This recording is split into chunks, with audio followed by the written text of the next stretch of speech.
sold my soul to the bottle.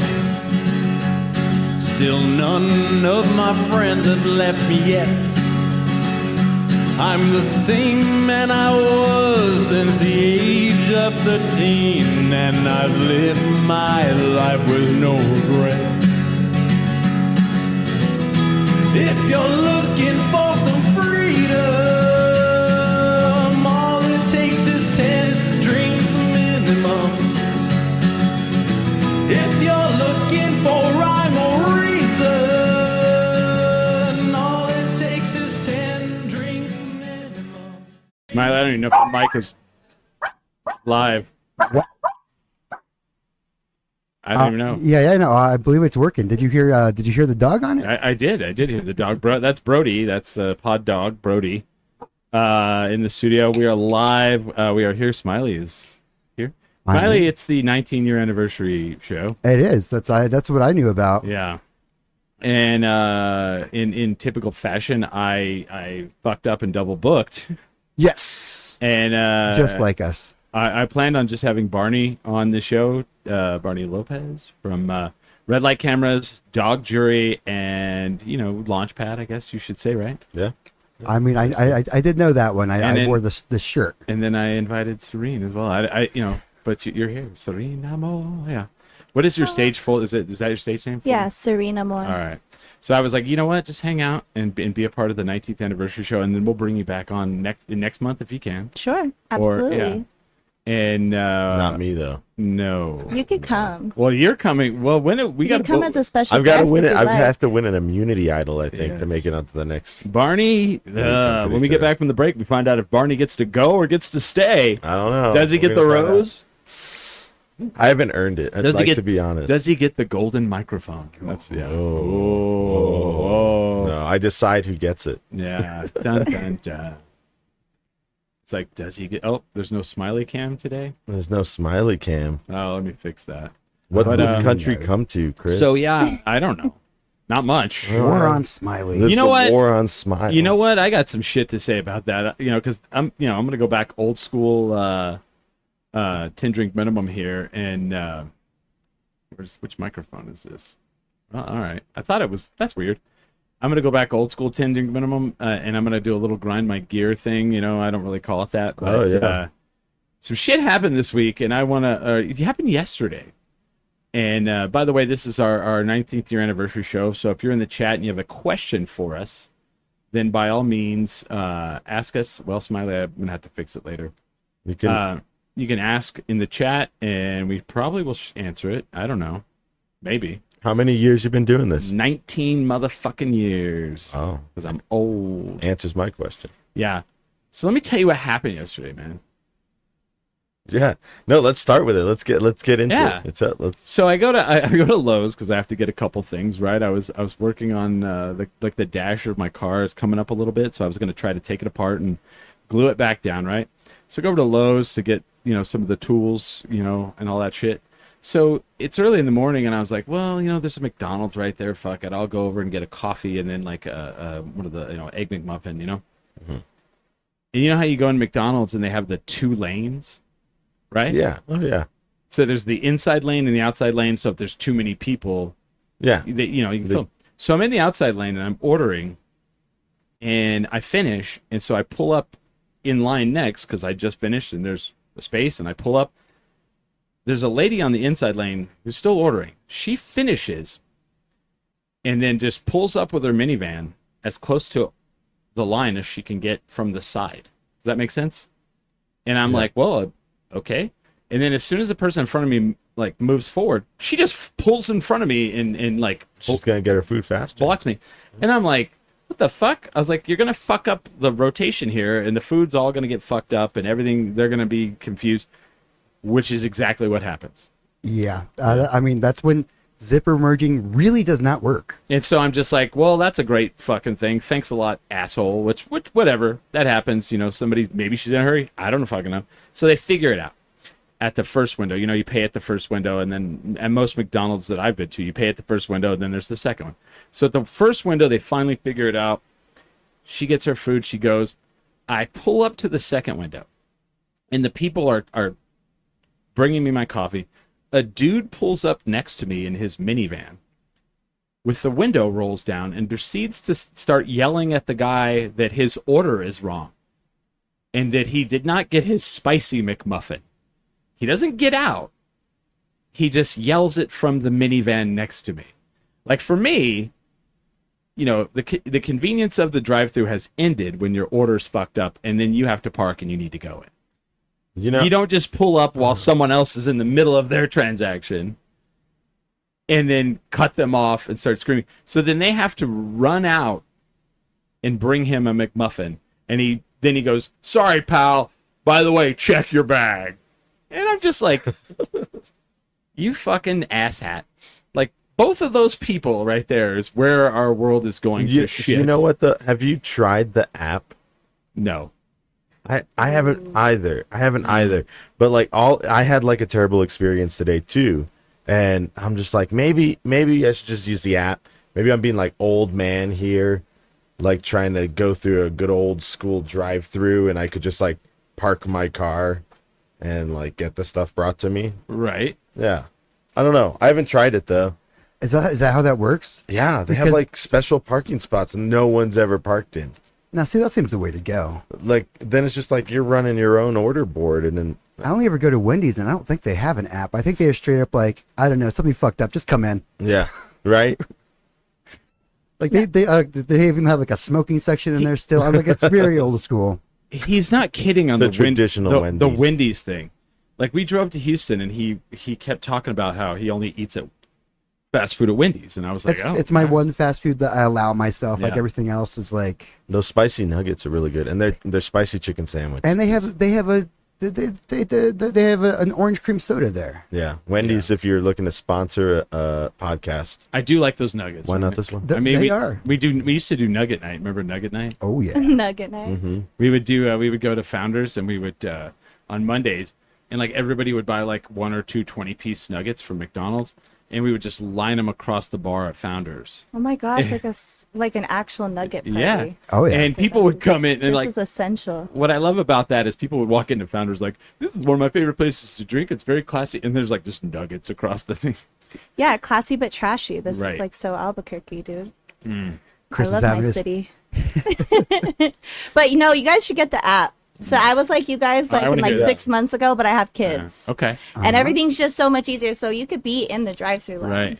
And then you just pay for everything. You just give them the number, and they have your name. They have all your information. It's all printed on the receipt. They and always they, like, ask hand you. you the bag. It's just like zoom, zoom, zoom. Like See, we're just being traditional. See, you we guys are way too traditional. Yeah. I could You have guys just need to turn up a little see, bit. and then I more. could have told that lady. She tried to cut me off. I'd be like, I use the app.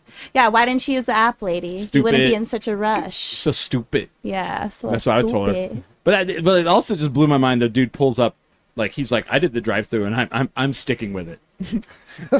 You got my order wrong.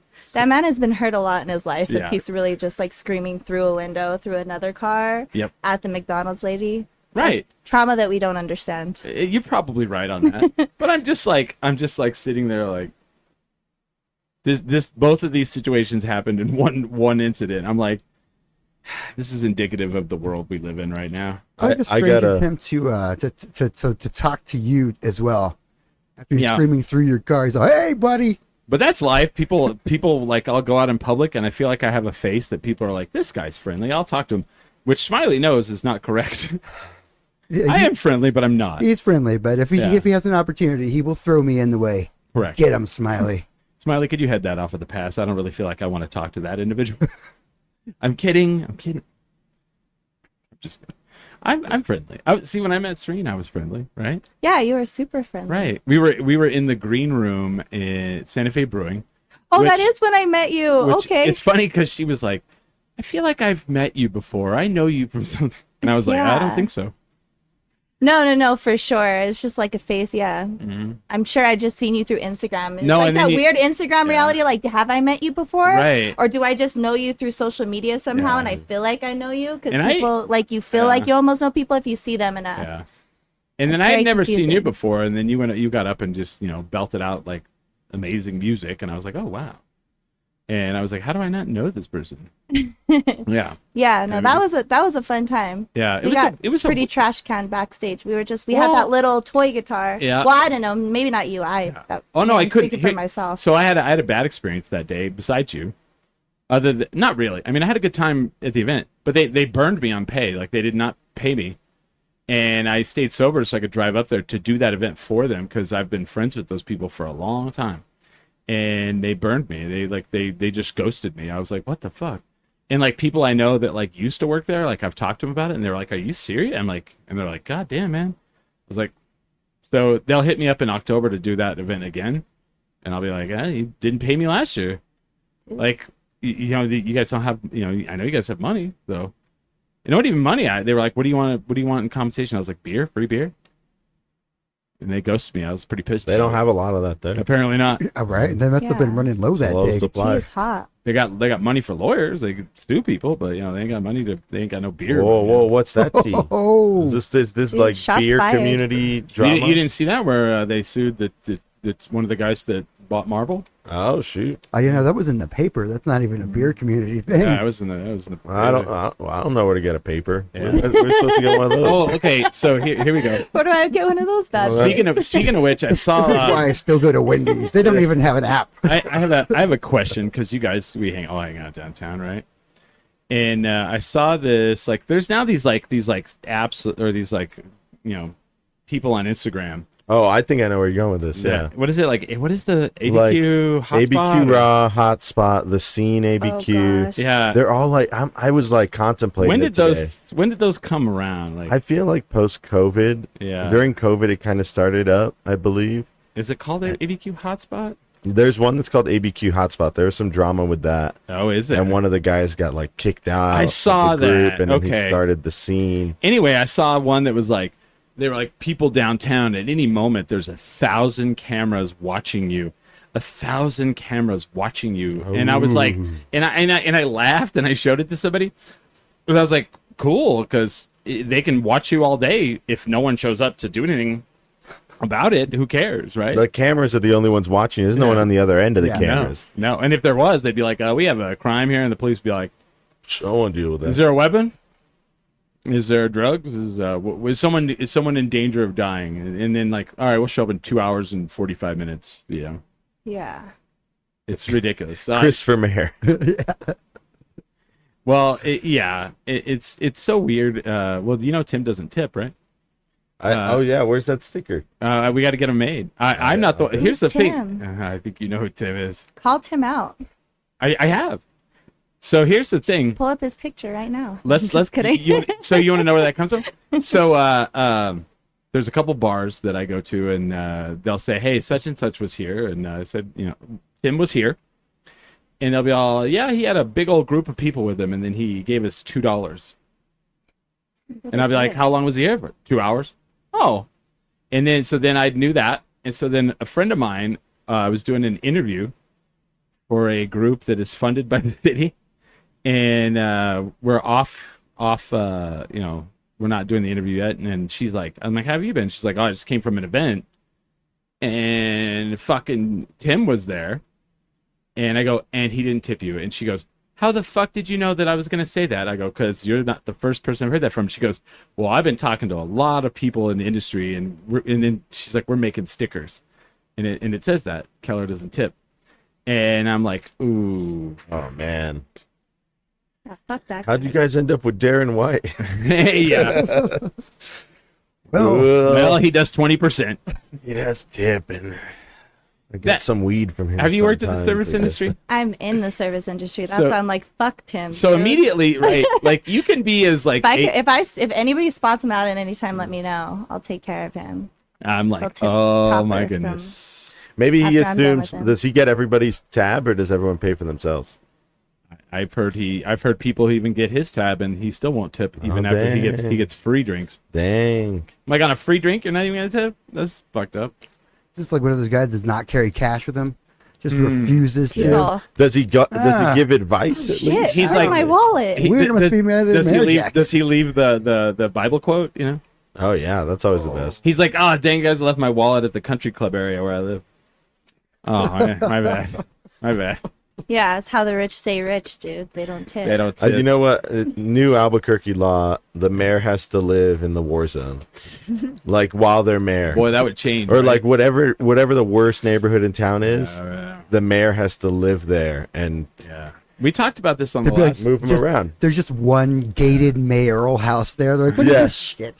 Just make them look at it. Just look at it every day. And then Did you ever see that do change. that article that came out about the Gertrude Zachary house, and they're all $1 million mansion on Skid Row, and I was like immediately, where's that at? Right? And then I clicked on it, I was like, oh, Albuquerque. I was like, and I'm like, that's not Skid Row. Also, that $1 million, really? I You could. think they would have painted it? They're all who Tim. Tim is the mayor of Albuquerque. That's who Tim is. Whoa. Shit. Oh, We're calling you out, Tim. watch Fucking out. You're him. getting that's a text from It's him right right there. there. He He's just texted you. You stop talking shit, Chris. I'll send my guys. The cops will show up now. His guys will show up, beat you up, and then you'll ask him, "Hey, does he tip you after you beat me up?" And they're like, "No, he doesn't No. tip us either." Yeah, they came over and knocked my trash cans over. They're like, give you a ticket for all this trash you got on the ground here, Mr. Burnett. It sure is a shame your trash cans fell over all over the place. They did. That's the power of the mayor, man. That's Right. the power of the mayor. Well, it's funny because like people are like, oh, shit's gonna happen to you now. I'm like, oh, they're gonna skip my trash, which they did for like a month and a half. I had to fucking complain. I had to call and call. What are they gonna do? Or the cops aren't gonna come over whenever I have an intruder on my roof, which they didn't the last time. My favorite was when the cops never show up, and you get the text the next day, and they're like, How'd it go? here's a survey. How did we do? Well, I'm dead. So not good. Yeah, I'm dead. So not Sorry, good. can't fill out the survey. I'll be at the morgue if you need to see me. The text comes through in my hand where I'm dead on the ground, and it's just vibrating my hand from the text. Cold dead hand. But then Electric shock. so we talked about like on the last episode, they're moving the state fair. Did you hear any of this? Yeah. Did they pick a place yet? Yeah, well, Los Lunas is Is it- well. They said Los Lunas, but it might be like kind of something they build in between. I've kind of heard too, but that's old news. But we're talking about now what they're going to do with the land, because like the mayor, the governor, they did this whole thing with the fairground. This all started where they put out an article. They were like, "Hey guys, you know what? We might move the state fair." Then the next week they're like, "We're moving the state fair." And we're like, okay. And then they're like, we might, I don't know, move it to like Mountain Air or like Moriarty or like Las Lunas. And then the next week they're like, Los Lunas. So they're like, keep doing this thing. So now they're like, well, what are we going to do with the old land? Well, maybe mixed use housing. And then all of a sudden the next week they're like, it'll be mixed use housing. And maybe $400 million arena that might be used for a future sports team. I was like, wait, what? Well- Did you see that? Yeah, I saw that. I was like, yeah, like basketball. Are we getting a basketball team? that's Like, what could we possibly get here? NBA. That would... NBA. Yeah. I people hope like- so, because that's my favorite. But here's my sport, question, and we but asked this personally, on the last podcast. What would be the team name? Aztecs was one that got thrown out. That got put out there. Thunderbirds. I don't think we could We do can't this. do the Thunderbirds, because then we have like a Thunderbird like Well, semi-pro football team. We had a Thunderbird semi-pro basketball team.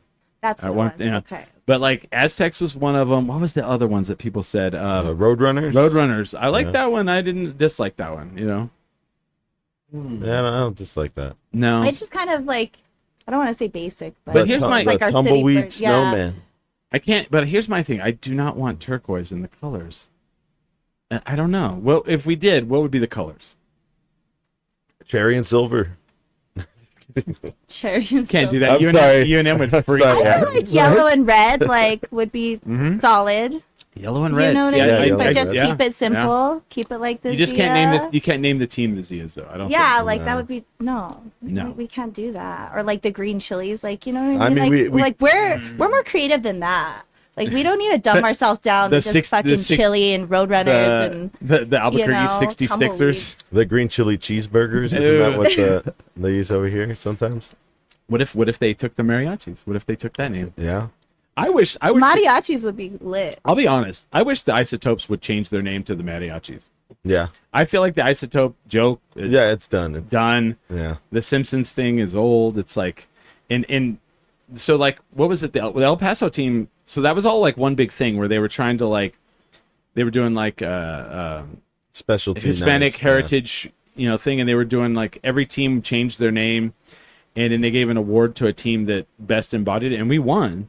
But it's funny because like we didn't keep the name, we just used it every once in a while. And El Paso kept theirs. They changed theirs to the Chihuahuas, and they kept it. They are the Chihuahuas now. Yeah. And I was like, well, we should change ours to the Mariachi. I think that'd be cool. The Chupacabras. Ooh, that's a good one too. Yeah. That could be our basketball team, the Chupacabras. Yeah, dude. They'll kill you. I like they'll kill you, bro. They'll kill you. Drain your goats. What about lowriders? No? La Llorona. Yeah. Oh, I like. See, you got, where were you guys last week? Those are Dude, good. I'm trying to tell you. That's a good one, yeah. The Stabbers. The Shankers, homie. The Shankers. The bro. Shankers. Like, yeah, the other fans come there and they're like, don't cheer for your team when you go visit there. they'll cut you No, outside. we're going to be like the new, like the basketball version of the Raiders down here. Yeah. Yeah. What would we throw on the court? Not a tortilla, don't say that. Knives. Knives. Knives, duh. They kept throwing sharpened toothbrushes onto the court. I mean, I feel like we could like throw green chili. Like that would be a cool tactic. You know what I mean? Burn some people's eyes out. Just like really Wow. just get that splatter right inside. What if the Burn slow. what if the arena was called the detention center? You just call it that's MDC. good, yeah. MDC, ADC, Albuquerque Detention Center. You don't want to play those guys in the playoffs. Because I mean, everybody's like, there's no way Albuquerque can get that because like they're not big enough. And I'm like, Oklahoma City just won the NBA title, Yeah. and they're not much bigger. They're not. I mean, someone's gonna argue it, but And have you been to Oklahoma City? Yeah, It's sucks. the ugliest. We're way city. better. I'm so sorry for anybody that lives in Oklahoma City. And I I've drove never through been. there, and I didn't even know like it was a city. It was just like Yeah. it was just crap. But I was like, "There's a basketball team," or that was the thought that went through my head. I was like, "There's a basketball team here? right. Like this is crazy." Well, and that's why they said they could never win the title because anybody who was like a good player wouldn't want to stay there. And I mean, that's fair. Like if we get like a guy that's like the #1 draft pick and it's like, a LeBron James type, are they going to want to stay in Albuquerque? Probably not. They're gonna go full I John don't know, Jones, man. dude. It's a great year. Oh. Lander. That would not be good for anybody that's Yeah. like a young buck that's actually talented. We need to keep them away from here. All right, They're they gonna just be get sucked- driving through the street They're all. gonna get sucked in, dude. I love that like people are like, that John Bones Jones is like, he's a thug. And I'm like, well, he does live here. But he's our thug. Right. You know? Yeah. I would dare someone to tell him that. That dude would beat you senseless. He's not a thug. He's just No. a rich, talented man Right. that just had like money and Oh, yeah. whatever he wanted at his fingertips, and he lost complete control and like fell completely in his ego. Dude. As all of us would. Yeah, like that power yeah. and money and fame I is was- a hard thing to handle for I was anybody. living in an But apartment. he really went full fucking force, though. Oh, I'll yeah. tell you that much. I remember it's funny because like everything that he's done almost not everything, but like when he hit the pregnant, like he crashed into the pregnant woman and then just hit and run. I was like I lived 2 blocks away from that. And then like during the pandemic when they were throwing illegal parties at a certain strip club downtown, not going to say the name, I don't want to get in trouble. But like when he went outside and fired his gun in there, I heard it. I was living in an apartment 1 street over, and I was like, I think that was a gun. And then the next day it came out, and I was like, oh, I heard that. That was his gun. Yeah. And then they found the shell casing in his car. And he's like, I didn't know what you're talking about. That guy, I've seen him in public. That dude is a fucking built human being.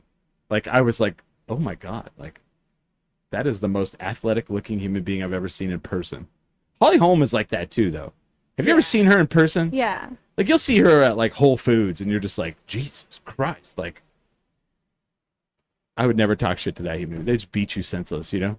No, and she's like the sweetest person ever. I've too. never met her. It's weird. Because like people are like, do you know her? I'm like, no, I've actually never She's met her. just very soft spoken Yeah. and very quiet and very just like, Mhm. whatever, And then she would just like beat the fuck out of all of us. Oh, all at yeah. the same time. Like In like 20 seconds. And Actually, I it's, mean, like, I'm insane. pretty sure I could run away. No, good luck you with said that. you said pretty sure. I only said pretty sure, but that's only because there's 3 of you here, and I'm like, So you would throw us all, Oh, and yeah. then you would try to take off. He's like, I would trip one of y'all. I'd be all, who's the slowest And then, naturally? and then he's like, then I would run about a block away, turn around to watch her beating you. I take some photos, sure. Yeah. I film a little. I'm not a complete ass. That's a celebrity. Postable. Come on, man. That's a celebrity Yeah, beating a citizen. Postable. That's like each punch, ching, ching. Yeah. You could put that on Albuquerque Hotspot. That would go pretty yeah. viral. No, we just have it on. We'd have it on the background for one of our shows. And here's Chris. I tripped him. Just Chris all This bloody. is Chris getting kicked in the face, Ronda Rousey style. Bobby Tucker. What's up, Bobby? Little Bobby. What's up, We Little know Bobby. Bobby. Little Bobby had a birthday recently. I couldn't go. He I felt did. bad, I was out of town. Bobby too. had a rave birthday. Did you go? No, I didn't. Aw. You Hoping someone would've. didn't just walk in and take a handful of pills and let it go where it went. Not this year. All right, bye. Yeah. That's too fun. But yeah, what fun! No one has a 19-year podcasting journey 10-drink minimum question. No one. Barney said he does. I want to hear Barney. Oh question. yeah, how long have you been doing the podcast? 19 years.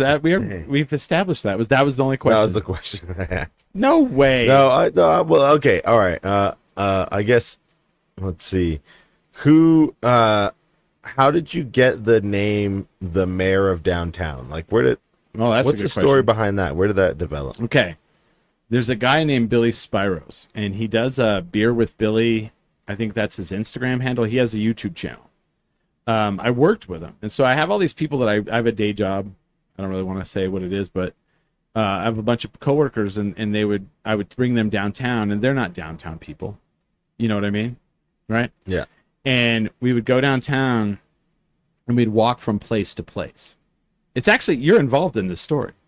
I don't know if you knew this or not. Oh, maybe. Yeah. I don't know. So we'd walk from place to place, and people would be like, Chris, and yell out, or we would stop and talk to people, like up and from, say from Sister Bar to Launchpad. We'd stop and talk to all these people. And what is normal for most of us, regular people are like, wow, like how come so many people know you? Well, when you perform and you're out and about or you do things like this, people know who you are, right? I'm sure you get stopped in the store or whatever. And so they would be like, oh, Chris is famous. People know him and la, la, la, la, la.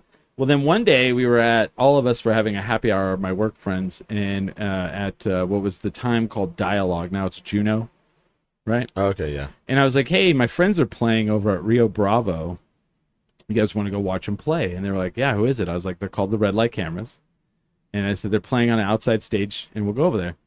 So they're like, okay. So we're walking up, and Billy goes, oh, I bet what's going to happen, because he's always talking shit. He goes, I bet what's going to happen is we're going to walk in, the music's going to stop, and they're going to be all, oh, hey, there's Chris Burnett. Chris Burnett's here. And I laugh, and we walk in, and you guys finish the song, and then immediately do that. It's at Rio Bravo. There's a whole crowd, and they're like, "Is that Chris Burnett here?" And then Barney's like, "Chris Burnett's here," and Chris was still with you guys, and he's like, "Chris Burnett's here," and the whole audience turns around, and I just kind of go, "Hi," and then we stop, and my friend goes, "Jesus Christ, you're like the mayor of downtown," and that's where that started. Dang. That day, it's your fault. It's my fault. No, man. it's Billy Spiros' fault. Yeah, we planned together. He texted me. He was like, how can we lock him into this? Yeah. And it's funny because I was in a fraternity back in the day, and a nickname. He was a frat boy. I was, yeah. And a roots. nickname has never stuck with me until that. Ever. Like they tried to give me different ones. What were some of the nicknames that they tried to give you? Willie, because I was singing Willie Nelson songs one day when I was a pledge, and so they thought that was funny. Oh gosh, what was the other one? I can't even remember that. Like none of them ever stuck. But I gave lots of nicknames that all stuck. Yeah. Yeah, I nicknamed a guy Bluto because he looked like Bluto from Popeye? Actually, is it? Wait, which one? That's true. well, actually, the Bluto from Animal House, and he could actually do the eyebrow thing and everything. And then there was a guy who looked like Pinto from Animal House. I nicknamed him Pinto. My friend Knobs, because his name was Niels, and I don't, it was kind of filthy, so I said some filthy things and it stuck. That was his nickname all through college. But none ever stuck for me until the mayor of downtown. Yeah. Huh.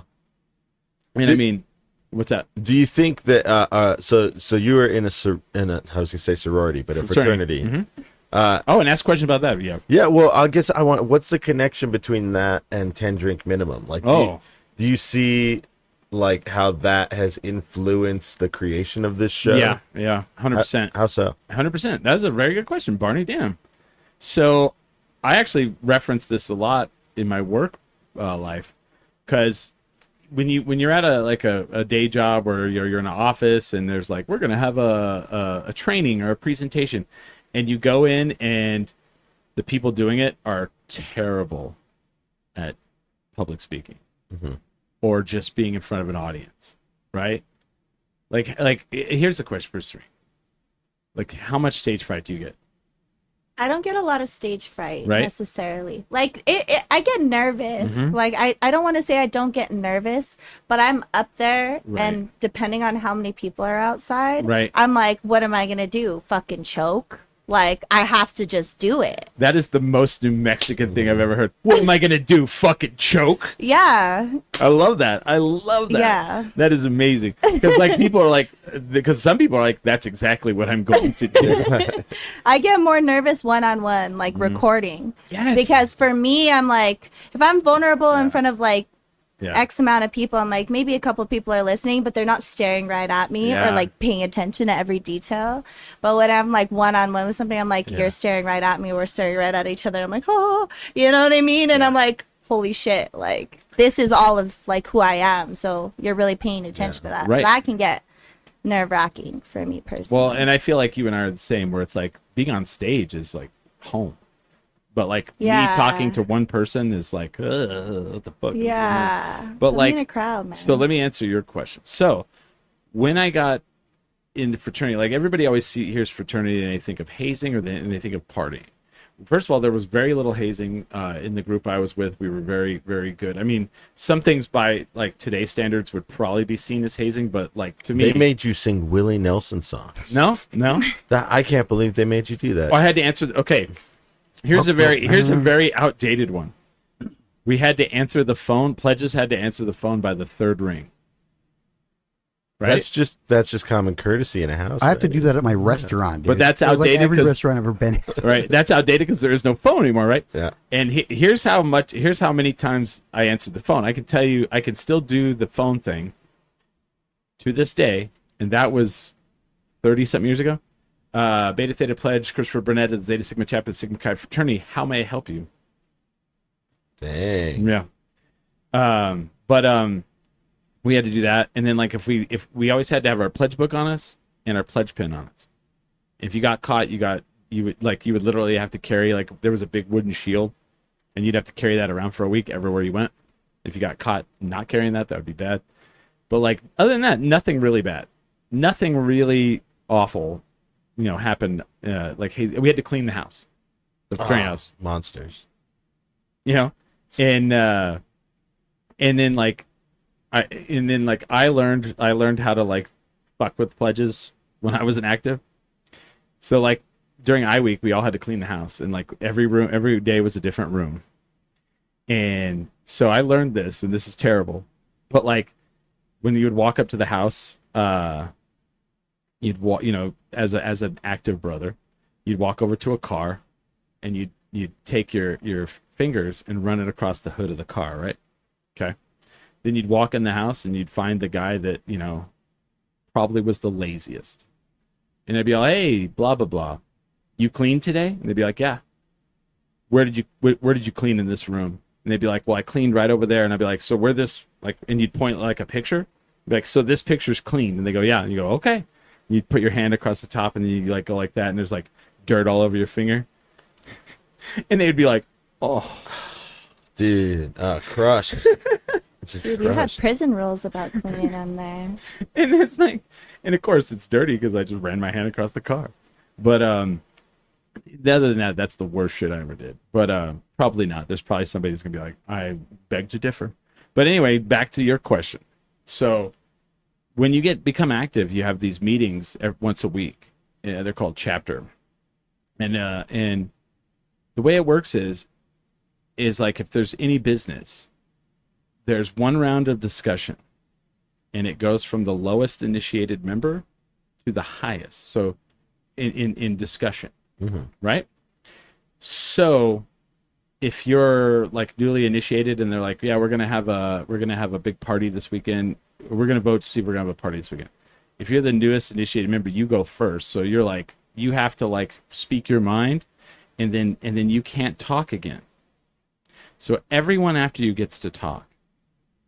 And so, say there's a bunch of people who don't want it to happen, and they'll speak out after you, and you can't say a fucking thing. All you can do is snap or hiss on whether you like it or dislike it. So you have to really become good at speaking. Mm-hmm. And it sucks when you're like, it's past your turn and you want to fucking retort and you can't. So I got really, really fucking good at speaking. Convincing them to have parties. Or do whatever. Do whatever. Whatever. It got so good that people would want to fist fight me after the meeting. Because I would sway the That's opinion. quite a skill. I swayed the That's quite opinion. a skill. So whenever I started doing this, people are like, how are you good at, like, filling 2 hours? I'm like, well, I can bullshit really good. Mm-hmm. So that's where it comes from. It's really weird. And yeah, it's an art. There's an art form to it, Yeah. to swaying everybody's opinion. Well, and then I think also it seems like it also encourages just being in a fraternity or sorority, being like social and going to social events often and correct. kind of like. Well, so there's weird dynamic. So like people get initiated and they necessarily don't have, they can just be social and they could just do fucking drinking and show up for that. As long as you pay your dues and kind of go to meetings, no one gives a shit. Mm-hmm. Now, here's the other thing. If you want to be, there's the ambitious people that are like, I want to be the treasurer, the pledge trainer, the vice president, the president. Maybe you want to go be part of interfraternal council. Well, I was the recruitment chair. I was the vice president. I was the president of my fraternity. I was the vice president of interfraternal council. I was the president of interfraternal council. And then after college, I went on and I became the assistant province president of all of Arizona and New Mexico. And then I was the province president for a time. And so I was in charge of all of the chapters. And like, I'm talking like, I'm from Eastern New Mexico, which is like this poor little ass school. And I'm in charge of like the University of Arizona, like this rich fucking chapter that they had their own swimming pool at their house and shit. I have a funny story. So I was at U of A one time. And, we were there for like a conference and we're partying at the house, and I have my shirt on and this woman sees my shirt and she's like, where's the bathroom at up here? And I was like, oh, I don't know, I'm not from this chapter. And she goes, oh, where are you from? And I was like, Eastern New Mexico. And she goes, oh, I'm from Wyoming. Some of your people come up and work the fields. And I was like, what? What the fuck? You go to college? That's wild. Right. So that's where I get it from. Anyway, good question, Barney. Anyone out there have questions? There's a lot of birthday, like little Bobby says maybe next year. Yeah, I'll try to make your birthday next year. Sorry, little Bobby. There was several things going on. Happy birthday from Nate Santa Maria. Happy birthday from Austin Farrar. Are those birthdays for you or for little Bobby? Probably. We probably get in the comments and clarify. Yeah. When is your birthday, Chris? February 3rd. February 3rd. I had the big, were you not at my birthday party? I wasn't, dude. I wasn't invited, bro. Oh, called out. Oh, shots fired. I'm pretty sure you were, because it was a public notice at the launch pad. There was a flyer. Oh, There was a I flyer. do remember. Yes, I do remember. Because I Shots think fired back. dude, we're having a whole shootout. Red light cameras played. Dog jury played. No, I do remember that, but I was doing a show actually because I remember people leaving my show and they're like, "Oh, it's Chris's birthday at Launchpad. We're all gonna go." Well, didn't everybody dress like you or wear like white glasses? Wasn't that the whole that thing? that was not the theme, but people did it anyway. Okay, Oh, yeah. okay. It See, happened. It so at happened. least like semi But remember. here, let me defend you. Okay, let's defend me. So Serene has gone to my cabaret show, I have. which neither Barney Nope. Damn. nor Smiley have gone to. I work every Bam. Saturday. Huh? You've got a cabaret. I work every Saturday. I know. you know it. Yeah, he does cabarets. You should see what he can do up there. How much fun was that?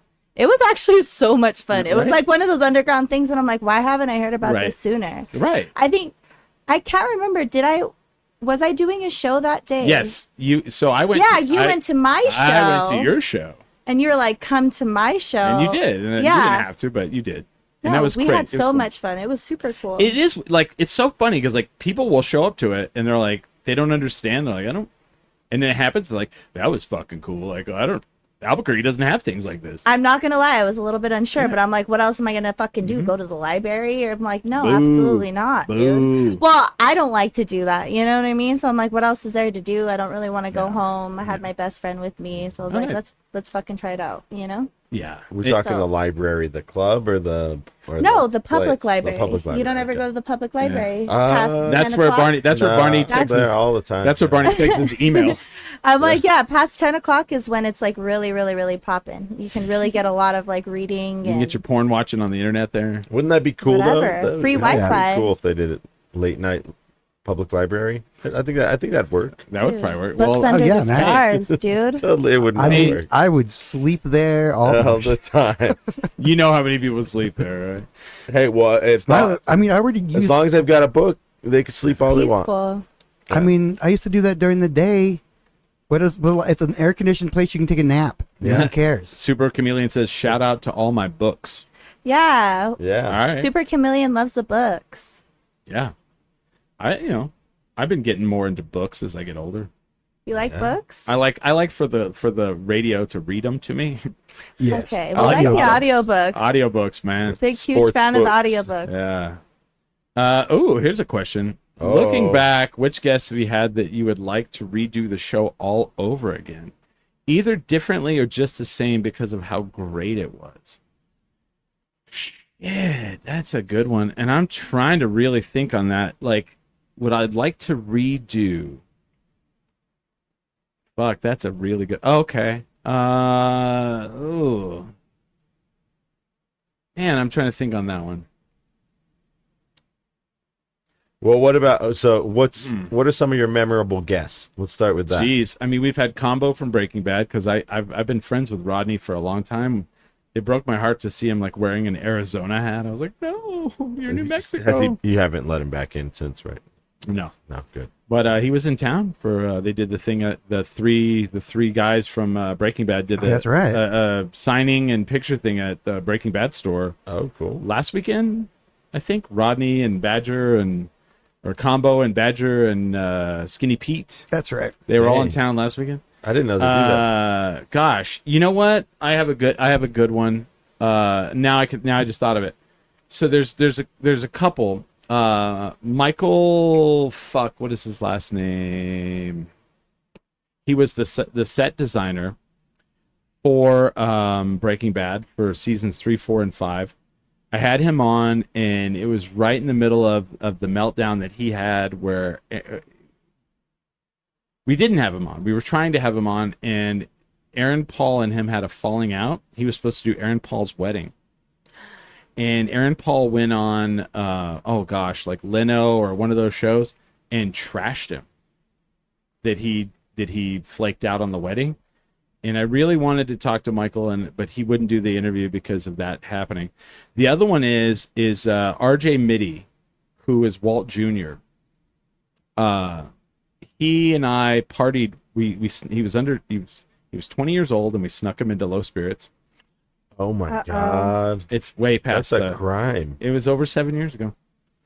So it's not a crime if it's over 7 years Yeah, ago? it's called statute of limitations. man. Dang. So if you commit a crime and just like, Well, not murder. well, what about like robbing a bank or something like that? I don't know about the bank robbery. Bank robbery's got money involved, so there's probably There's probably a civil. yeah. You'll probably get things murdered for for that. that. They'll put you in the chair because you stole money. But anyway, But like not like what about like not paying a parking ticket in another city? oh, that probably goes away. No, that will go away. Right, you have to pay What parking about mean, those tickets like in other cities, right? the little the cameras that snap your like?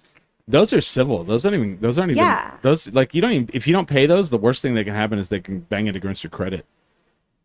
Yeah. Well, yeah, but credit's kind of a big deal, don't you? Well, every 7 years your credit resets. So Yeah, so True. everything's Yeah. just 7 years. Yeah. That's the magic number. I Or guess. in New Mexico, it's 6.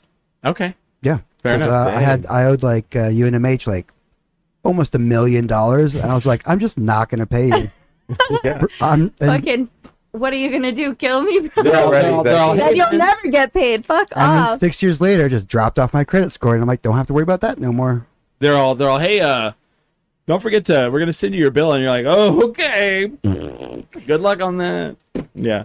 The but wait is the hardest part. Shout out Tom Petty. so the RG Mitty thing is, We were supposed to interview him on this show, and we partied with him, and I got his phone number. I probably still have it. And see, she's mad about it too. Yeah. So he was supposed to do this show. Brody, hey. He was supposed to do this show, and it was like right after Breaking Bad had finished filming, and we're out partying, and he goes home with a friend, and so the next day I don't even message him. He messages me, and he's like, "Hey man, I can't do your show today. My mom flew in and surprised me to help him sell his house because he'd bought a house here, and she walked in, and he's like 20, right?" She walks in, and his bong is like on the coffee table, and he's got this woman in bed with him, and yeah, his mom was. I guess it was a whole thing, and so he didn't get to come on the show. Other than that, I'm trying to think, who would I like to redo? But I ended up interviewing him later on, but it was not for this show. It was for your other show. We did it. So we did before Sony Pictures took it. We had Talking Bad. We had a podcast, Talking Bad, and he came on via. He called in, and Michael Flowers. Michael Flowers is the guy who was the set decorator for Breaking Bad. I remember that guy. And I really wish I could redo all that and like got all those guys to be on. There really isn't anybody I would have liked to redone. Like, there's no real big one that and the ones that were fun. Smiley, can you think of one that was like super fun that we wish we could redo? They're all fun. I mean, I mean, I can't think of the ones I'm like, oh, that was so badass. We should do it one more time, because I'm like, I'm pretty sure I would have fucked it up again. No. Usually people that we love, they come back on. Barney's been on 100 times. Yeah, I think this is my 100th. His 100th. Your episode. 100th anniversary to the 19th anniversary. Yeah. There's a lot of anniversaries There's today. so many birthdays, Tis anniversaries. this season. Hey, thanks MJ for that comment. That's there. a That good was one. I like that question though. That's a good one. Wait, MJ? Yeah. Wait, what was this guy's name from Breaking Bad? Michael Flowers. Someone says No, the actor. Oh, I don't know. Oh, RJ Mitty? Oh, Yeah, RJ, not MJ. Okay, I thought maybe it was. No, MJ played for the Bulls. Oh, okay. Thank you, Michael Jordan. Yeah.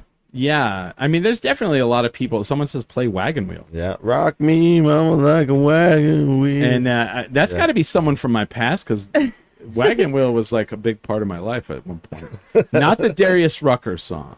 Maybe that's the one. I would like to redo my interview with Darius Rucker. I'm just kidding. That never happened. That would be something, right? That would have been something. Play Wagon Wheel. Yeah. I don't know. So the thing is like, I got asked this question. So I got asked these, like, I got interviewed by like I was talking about that interview thing. It wasn't like an interview where I'm going to go and they're going to put it out anywhere. It was like what do they call those things? A survey interview. Like, the city is like trying to figure out how they can help artists, or here's probably what they're really doing. They paid someone to come out and do a survey to interview artists, and they're going to put out a press release that they did that, and then nothing will come of it, because that's what the city of Albuquerque does for a lot of shit. They love that. They love doing that. So anyway, I got asked this question, and I feel like I had a really good answer for it. They were like, what has been the biggest roadblock in your career? And you know what my answer, you have any idea what my answer was? What? Is it the city? Nope. Okay. I said it was me. Equipment. Oh, It was you. me. Oh, wow. I said, I've been the biggest roadblock in my career. Well, that's very And introspective. they said, well, can you explain? I said, well, as an artist, as a performer, a lot of us have imposter syndrome. A lot of us have doubt, and a lot of us don't believe that we think that people around us just tell us what we want to hear, and sometimes people do. So, like, when you're offered things, you don't feel like you deserve them. And you say no, because you're like, I can't do that. And you don't feel like you can do it. You just don't feel like you can do it. And I was like, the moment that the biggest change and the biggest moment in my career in doing any of this was the moment I was like, I'm going to stop saying no. And because I realized, I was like, people are asking me to do these things because they feel like I can do it. And if they feel like it, then I should feel like it. And if someone says, hey, you should come, what about this? Do this.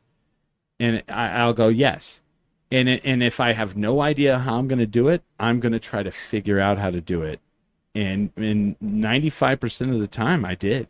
Yeah. And that was the biggest hurdle of anything in my career. There was no person, no nothing. And then the other thing too is stop looking at other people and what they've got and what they're doing and how well they're doing. That's a big one. That's some good advice there. It's cyclical. I mean, and like they may be doing good now, but they may not in 6 months. Who knows? Also, it's like what are the guidelines for good? Yeah. You know, like everybody's got their own like. Well, what's the guideline for success? I know, right? It's all pretty dumb. I hate that like everyone always goes 19 years. So do you get paid a lot of money yet? I mean, I saw I walked through Chris's mansion Yeah. on my way in here. The compound? It's the compound. Sorry, Check the suite out. Yeah. The sweet pool. Sometimes and, we forget to just really look at ourselves and figure out what our success is, because Right. there's lots of different versions of successes out there. Right. But we really got to really tune into what we truly want. But it's very easy to get distracted because we're constantly looking at everything Right. besides like what we're Well- looking at in the mirror and what we want and what's that. And that's really the authenticity really translates towards everything, because it's an energy transfer. And that's the highest form of energy is authenticity. See, that's great right there. I like that. And the other thing too is we always look up and we always at what we don't have.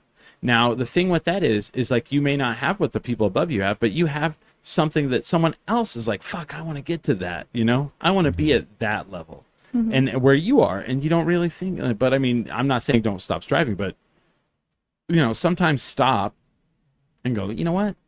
I've done a lot. I've done some good shit, you know, and whatever you're doing. Yeah. Red Light Cameras, you know, they've done a lot.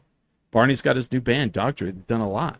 Serene, I've seen Serene. Jesus, if you guys, Serene is a new talent in town. Go see her. Go check her out. And I promise you will be like, whoa, okay. I didn't know this was here. You know what I mean? Thank you I so still much. haven't seen. Barney hasn't seen it it yet. I didn't You're even going to see. see me definitely, Yeah, definitely see it. in I've listened. October for Yeah. sure. Well, wait a That's minute. guaranteed, right? I'm What's in assuming. October? Night of Living cover bands. That hasn't come Oh, out yet. I'm so sorry. No, it's close. No, it's okay. Don't I'm say like, who you're I'm like, doing. I'm Yeah. not going to say who I'm doing. It's secret. They're But still it's a secret. very But do you know? secret. Did she get chosen? Yeah. Okay. Because here's what's fucked up is like people are like, "Have you seen the list yet?" I was like, "I've seen it like one time." Yeah. And then I fucked up and said that out loud. And then now people are like, "Hey, do you know if this band is on there?" And I'm like, "I don't remember. There's like 100 and something, 20 of them, 116. 116. 116, Oh yeah. wow. Yeah. Do you know when do you think we're gonna do the announcement show? Or are you taking that to another network? Yeah. So, Andy, do you know Andy Cohen from Bravo? Yes. Yeah. I've heard the name. Yeah, he wants me to come on. That's some Watch shit. what happens live. Talk That's some to him bull- about that's some the whole thing. bullshit. I know, but I'm a big Andy Cohen fan. I think he's really fun. You know what? I get it. I get it. Yeah. I Andy get Cohen it. is honestly pretty fun. I do think It's Andy really fun. I would do like Yeah. the ski shot with him. That sounds so fun. Oh well, then next. shot We'll do some. See, now it's your fault. There you go. Do you have a ski shot? No, thinking? but I have some shots to do next hour. Oh, shit. Malort. Okay. I did. I got I need to I slow got asked down. for Malort on Thursday. I was bartending at Launchpad. Who asked you? I think it was one of the guys from the band The Bomb Pops. Oh, I got their patches. Yeah. Where are they from? Are they? I like. LA, he has- I want to say L.A. I want to say L.A. that too. Because Ian was talking about them. Because like, I guess one of the other founding members is not in the band anymore. Yeah. They were good. They were pretty I liked good, them. But yeah, interesting. Have you ever had Malort before? Have I ever had what? Malort.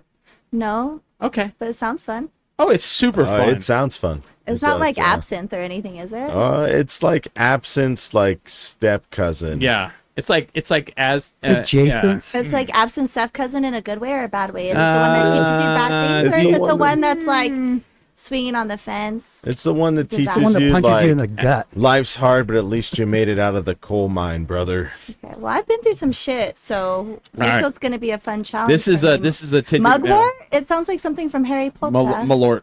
Malort. Yeah, Malort. and it's actually the tattoo I have on my arm. Oh, okay. It's the logo. Sorry, sometimes I do a British accent. No, do it again. Sorry. Do that. Do For that. all- Do it.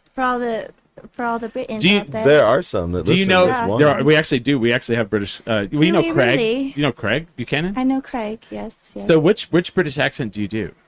Do you know? I don't know. Okay. Maybe This is Birmingham. middle, like a little bit of Ozzy Birmingham. Osbourne. I just if you go to get the potatoes, then So I watch a lot of British. Car shows, and one of them's like, "Oh, we're gonna go." They're like, "We drove to Birmingham and purchased a car," and I'm like, "Okay, but I guess that's not a good place to buy a car." So I asked Craig, who's from there. I was like, "Why would I not want to buy a car there?" And he goes, "Oh, it's probably not good."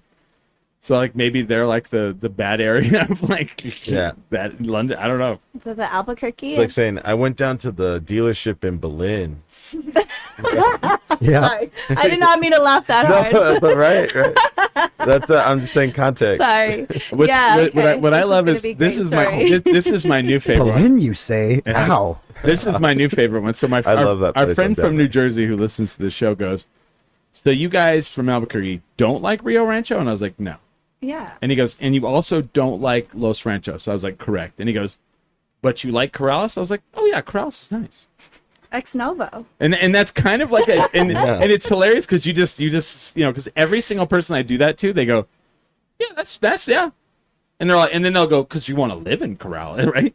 And I'm That's like the end goal. right. To retire in fucking Corrales. But it's so funny because like Los Ranchos is also nice, but everybody's like, "Fuck those people, assholes," because they did that whole thing where they were like, there was a radio show years ago that did, they on the radio stations would do like April Fool's jokes. I remember when I first moved here, they were like, the city of Los Ranchos has decided to put toll booths on each side of the city, and like within the hour, they were like, okay. It was all a joke because people were like, "We're gonna burn their houses down." Like, fuck it. Like, that's hey, a good hey, one. bro, those people can die, man. Like, like you're like, Jesus Christ. Like, it was all a joke, but immediately people were incensed. Like, if I have to drive through Los Ranchos and pay, because for people who don't live in Albuquerque, inside of Albuquerque there is a town in the middle of it called Los Ranchos, and in the city limits, you drive, like you'll leave Albuquerque and you'll drive into Los Ranchos and for like, I don't know, a couple miles. And then all of a sudden you're out of Los Ranchos and back in Albuquerque, right? Mm-hmm. And then a couple miles more north of that is Corrales, which is another town. Yeah. And it's really weird because like people in Los Ranchos is like very wealthy. There's vineyards. Mark Maron's dad, I think, lives there. And Corrales...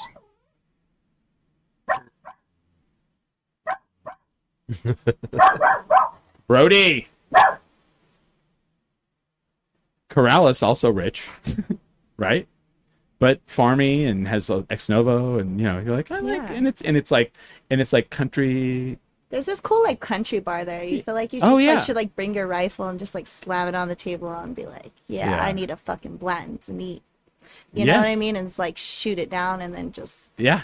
go fight. Did the you say a cowboys. Blanton's neat? Yeah. Oh, see, we're friends. I like that. Yeah. Blanton's is so good. It's so good. Smiley got me on the Blanton's. Sorry You guys are really about bougie. that. No, Smiley bought it for me for my birthday, and I was like, I don't know what this That's is. beautiful. That's a beautiful Yeah, friendship. isn't it? And then he goes, "It's the John Wick whiskey." And so I take a shot, and I'd be like, "Oh, I like this. I need this in my life." He's all, is this supposed to be special or something? Shout That's out all. to Blanton's. It's the John Sponsor Wick this whiskey. podcast. Boom. Speaking of that, let's end the first hour with this. I just need to buy it, but coming soon Oh, that's right. to a podcast studio near me. We will be putting in a beer fridge right over here, a keg fridge, and we kind of announced it on the Burt Show, but we will be sponsored not only by Topo Chico's Hard Seltzer. We love Topo Chico Hard Seltzer. They are amazing. They have been ultra great to us, and we love them. In addition to That's right. Topo Chico is our national sponsor, and our local sponsor will be Marble Brewing. Oh. Snap. I confirmed it on Friday night when I was hanging out with my friends Bert and Jarrett. Back. So yeah, we are going to be double sponsored because I went to go see my friends the Red Light Cameras and Disco Pigeon at Marble. Yeah, Saint John, I think. St. John the Disco Pigeon. Something like that. So at Marble they have a disco ball now above the stage. Oh, Paul. It's Paul. Yeah. St. Paul.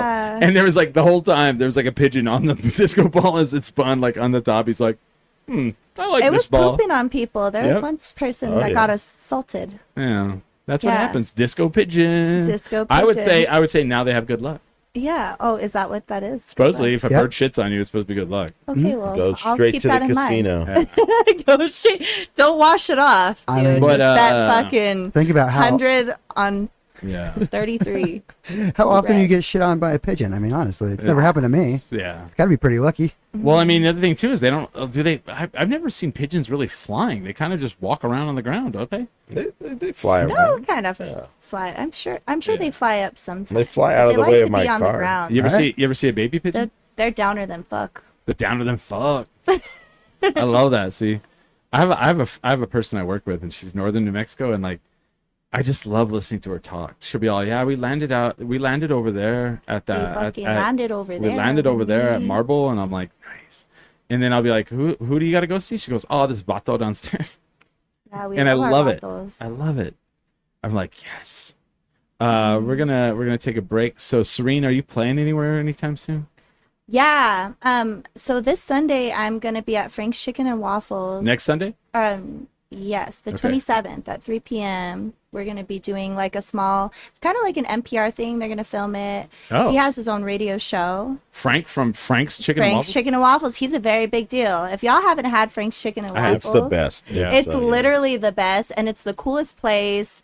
It's such a vibe. There's Yeah. like he has an attic upstairs where he kind of does these live performances, and he has his own radio show. I- I think it's cool. Is it a podcast or if is I'm it- wrong, it's Frank's famous radio show. Well, I'm gonna burn that to the ground. I will tear It's I will, not. It's the It oldest is not a podcast. podcast. It I'm is just not kidding. a I'm kidding. podcast. I'm joking. No more beef, all right? We joking. need to settle all this beef here. It's the original Albuquerque, podcast. No, I'm just kidding. Son of But a yes, he's been doing it 19 and a half years. So Yeah.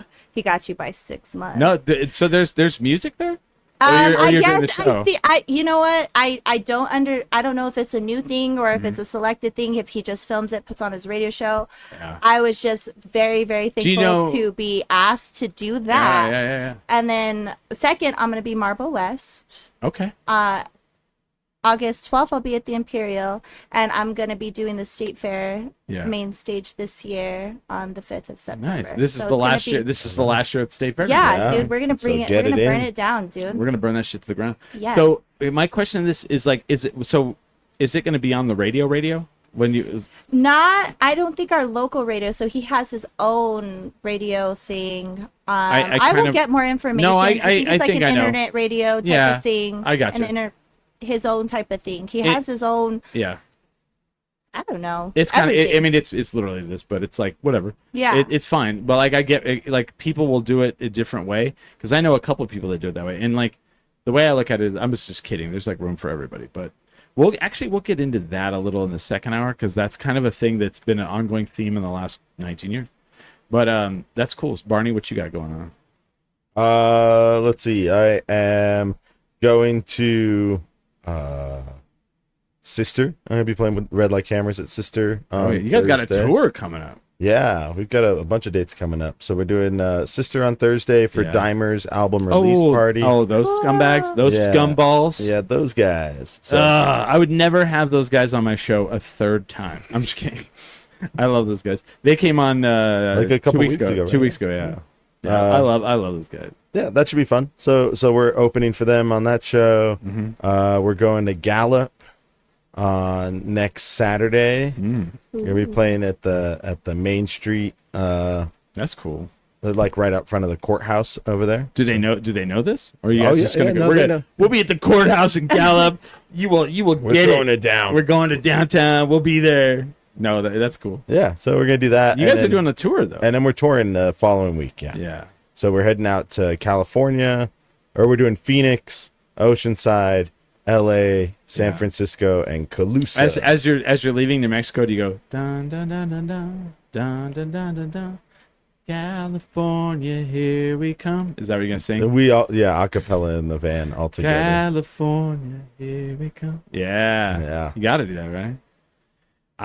It's weird. I don't have anything. Well, I do. I have one. I have the cabaret show, second Saturday. It sucked. The wrestling got canceled for yesterday, so I didn't get to do wrestling. Yeah, what happened with that? Did the venue not work out, or Sounds like the venue. I've been. People keep asking me. It sounds like the venue canceled it. That's what I know. That's all I know. I don't know any more than that. It sounds like the venue canceled it. Kind of sucks because Ricky, the Renegade Rebel, was on last Sunday. We did the Lord's work. We sat in here and we did a. If you guys have not heard the last episode of 10 Drink Minimum, honestly, like MJ, if you said if I could a fun interview last Sunday, this was fun as well. These are always fun. But last Sunday, doing the first hour with Ricky, the Renegade Rebel, and you have to watch it in a wrestling mindset. It's not anything other than that. not a 10 drink mindset? No. And it's funny because, like, I expected. It's really weird. Apparently, people did. I hope, because no one like wrote and was like, "That guy's a motherfucker and a piece of shit. He should die in a fire." No, because like the whole thing, he's like an absolute character. And I like, and the funny part is like I can change the camera. Like I could, like, you know, like Ricky can say some shit and I could switch to him so that I could laugh and not be on camera laughing. Because he would say some like, right, Smiley? He would say, and Smiley, I would have to click the camera off because Smiley would start smiling and or laughing. And It took me a while to figure out we were staying in character. yeah, somebody goes, How we doing you know, character work here? last Sunday's was so fun. I rewatched it all. Dang. Yeah, and like, because, you know, he's in character, and I'm like, so what do you think of the fans? He's like, I just wish the fans wouldn't come up and talk to me because they smell so bad. And he's like, they come. Whoa. Oh, he would say so many things because he's, Yeah, you know, in he's the middle of summer. but he's He's not a a heel. But he's not a good guy. Yeah. You know, so he stayed in character the entire first hour, and it's super fun. And like people were like commenting in, and he'd be like, and he would answer the comment in character and like just trash him like the whole time. And that's fun. and it was super fun. And you know, because like first and foremost, if you're gonna play a character, you want to play the opposite of what you are, and you want to play a little bit of an ass sometimes. You know, it'd be fun. You know, Yeah. just to be a shithead, and like he gets to do that. And I was like, and it was fun to watch. And then, you know, the second hour he was like regular. It was fun. So I enjoyed that thoroughly, and it was fun because we didn't announce that, like, you know, hey, he's going to be in character. We just did it, and luckily everybody kind of, I think, got it. You know. Yeah, they're not dummies. Yeah. Your audience is very smart. Yeah. And so yeah, so we got wrestling.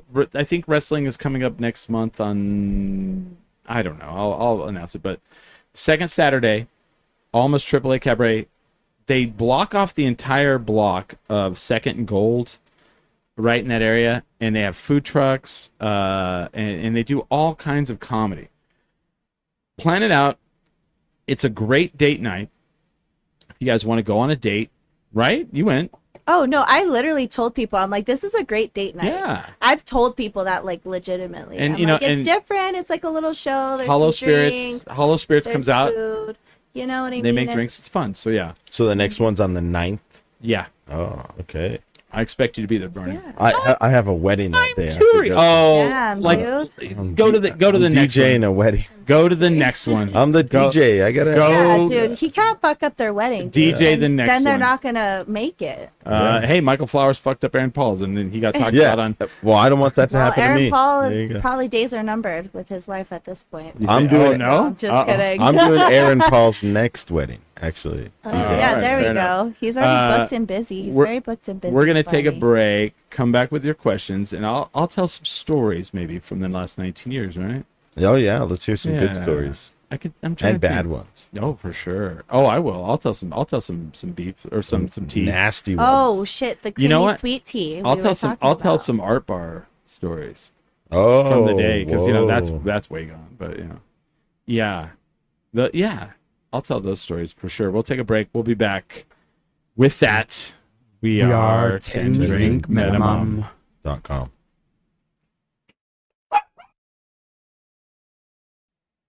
I think we're back. We're live. It is the last party of the weekend. This is 10 Drink Minimum. I'm your host. This podcast is sponsored by the Topo Chico Hard Seltzer.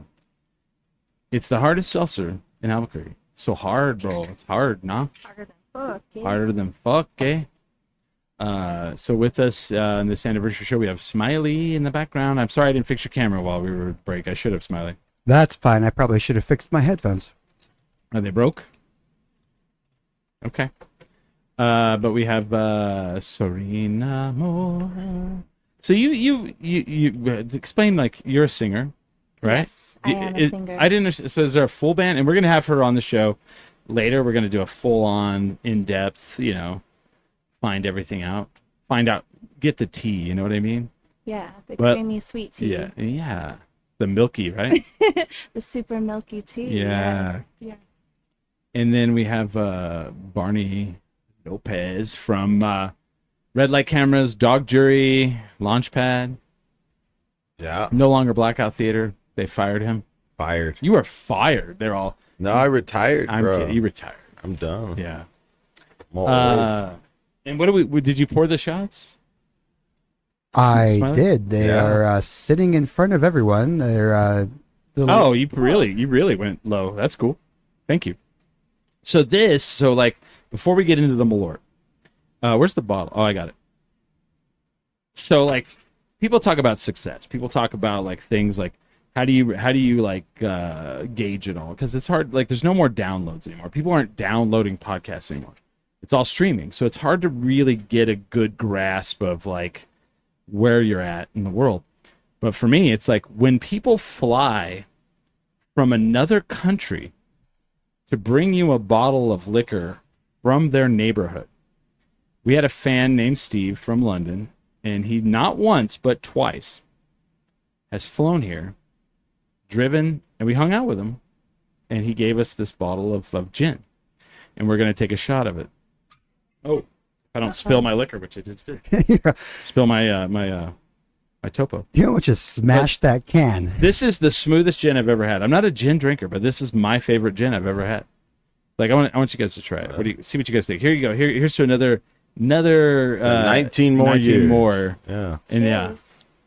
Cheers. Oh, it's smooth. I like it. For gin, that's pretty smooth. Oh, Oh, no, yeah. that's like Yeah. really smooth. And Fragrant. it's called the River Test Distillery. And The test was definitely passed. Like, if Does the it? river tastes like this, there's something plus. wrong. right? Enjoy responsibly. That's the only warning label they have on the back. So you know it's not American, right? Okay, Smiley, can you pour up the devil's Yes, yes. the devil's champagne? The champagne of pain. I like Serene's eyes. She's like, I don't know about The this. champagne of pain. No, I'm just kidding. I'm like, well, like I thought it was gonna be more like fun, but now I was like, am I gonna be in pain? I have a- Pain, Is this- Illinois. I have a Just outside tattoo of it. Chicago. It's super fun. Pain. Okay. It's Alright. Pain can be fun yeah. in the right setting. So So I don't think it really hurts Barney too much. Does it hurt you when you drink it? No, it's unpleasant. That's for sure. Smiley, it hurts him. it's unpleasant. Smiley doesn't like it. So Serene, people have liked this. Is it like a full shot? Or are we doing like a little quarter shot? Do you want to do a quarter shot? I don't know. Half. Let's do a half. Yeah, All right, halfers. We're gonna do Halfing? halfers. Okay. So people who watch this show are like, they've learned about Malort through our Malort education program. Oh, You know? the one coming from the dog's mouth. Okay. Yeah. This yeah. is- It's this been is- in the dog's mouth. Who cares? Yeah. It happens. You know. Okay. They have the cleanest mouths apparently. Way cleaner than You're ours. from Los Lunas. You never kissed a dog on the mouth? Once or twice. Well-known fact Never about 3 people times. from Los Lunas. Oh, dang. We have beef there. There's like a Los Lunas. No, I'm Yeah, from Los dude. Lunas too. I'm just Valencia County all through. Valencia County, like fuck, homie. I love it. So Barney used to be in Blackout Theater, and he makes videos. What was the one you did? McCall's Berlin. McCall's Berlin, yeah. So they make their own version of it down there. I love it. McCall's Berlin, yo. For people who don't live here, McCall's is It's Moriarty. it's in Moriarty, and it's like an October thing where they open up a big pumpkin patch. They have mazes, and they have like a haunted house, and it's one of those like super profitable, insane. Like they make It's Halloween town. shitloads of money, right? They might make $1 million there a year. Oh, I'd say probably I'd say that's where they make their over. nut is like from October. So this is Malort. Okay. So this is from Chicago. You used to only could get it in Chicago. You can only really buy it in like 4 or 5 states. You can order it online though. You can get it through the internet. The dark web. Maybe. But it has been around since the early 1900s. They did not shut it down during Prohibition because they said it was medicinal. And I believe the reason why is because the people tried it and they were like, ew. Yeah, that has to be, right? Oh, so it's very low octane. It's not heavy. It's not a lot of, but like I say, it tastes like hot, dirty rubber bands. Okay. All right. All right. Are you excited about this? Can't wait. Yeah. So anyway, here you go. Happy birthday, 10 drink minimum. Happy Here we go. birthday. Yes. Cheers. Cheers. Whole thing. Okay. Oh, 1, yeah. 2, 3. And I would not chase it right away. No, that's not bad. See, and she you likes know it. what? I The felt- rubber band taste comes right at the end. Yes. I felt like you were gonna like this or not dislike it. No, I don't hate it. You for some reason you It came gets across. better. Yeah. I came across like I know how to party. I know how to get down, bro. In Chicago. Anybody from specifically. a small town, he knows. Yeah. That's like Yeah. Los Lunas shit. We'll party to the sundown. Right. Down and up. When and you're down when you're and out in the up. middle of nowhere, you drink the liquor that's brought. Yeah. 'Cause you're not gonna go get a different one. Yeah. No. Yeah. You'll drink the Waste hot of damn, time. the Goldschlager. Oh, don't say Goldschlager. We used to get the Oh, I have so many fucking horror stories about Goldschlager. we used to get the vanilla extract and like Ew. when we were in high school. Yeah. Oh like, shit. Drink the vanilla extract to get drunk. That's some bumcore status That's some right there, bum man. core status, yeah. Well, here's a funny thing. So, I don't know where the mouse. So, little Bobby says we had so much Topo Chico at my party. So last night. So here's what's stupid is like we're sponsored. We could bring it. Like I'm not saying people invite us just so we bring Topo Chico, but we can, right, Smiley? That is correct. I'm working on getting us a pallet here. I think they want us to bring it. So anyway, I always forget. And then my friends had a pool party for someone's birthday yesterday. And so I was like, I'll bring some Topo Chico. Like I always say, I bring it. And 5 other people brought Topo Chico. And I was like, all right. I'm happy that happened. I'm happy that our sponsor Yeah. is doing so well. Yeah.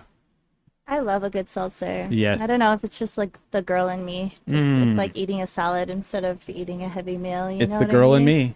Yeah, Yes. we like it. Feminine energy. We all have it. And little Bobby said, and this year we had a new feature napkins. Yeah. Thanks, little Bobby. I didn't have to use my shirt to wipe my face. Thanks. But I didn't go, so I'm sorry. But all right, some stories from the last 19 years, right? So Smiley joined the show because it was me and Billy at the time, Billy Belmont.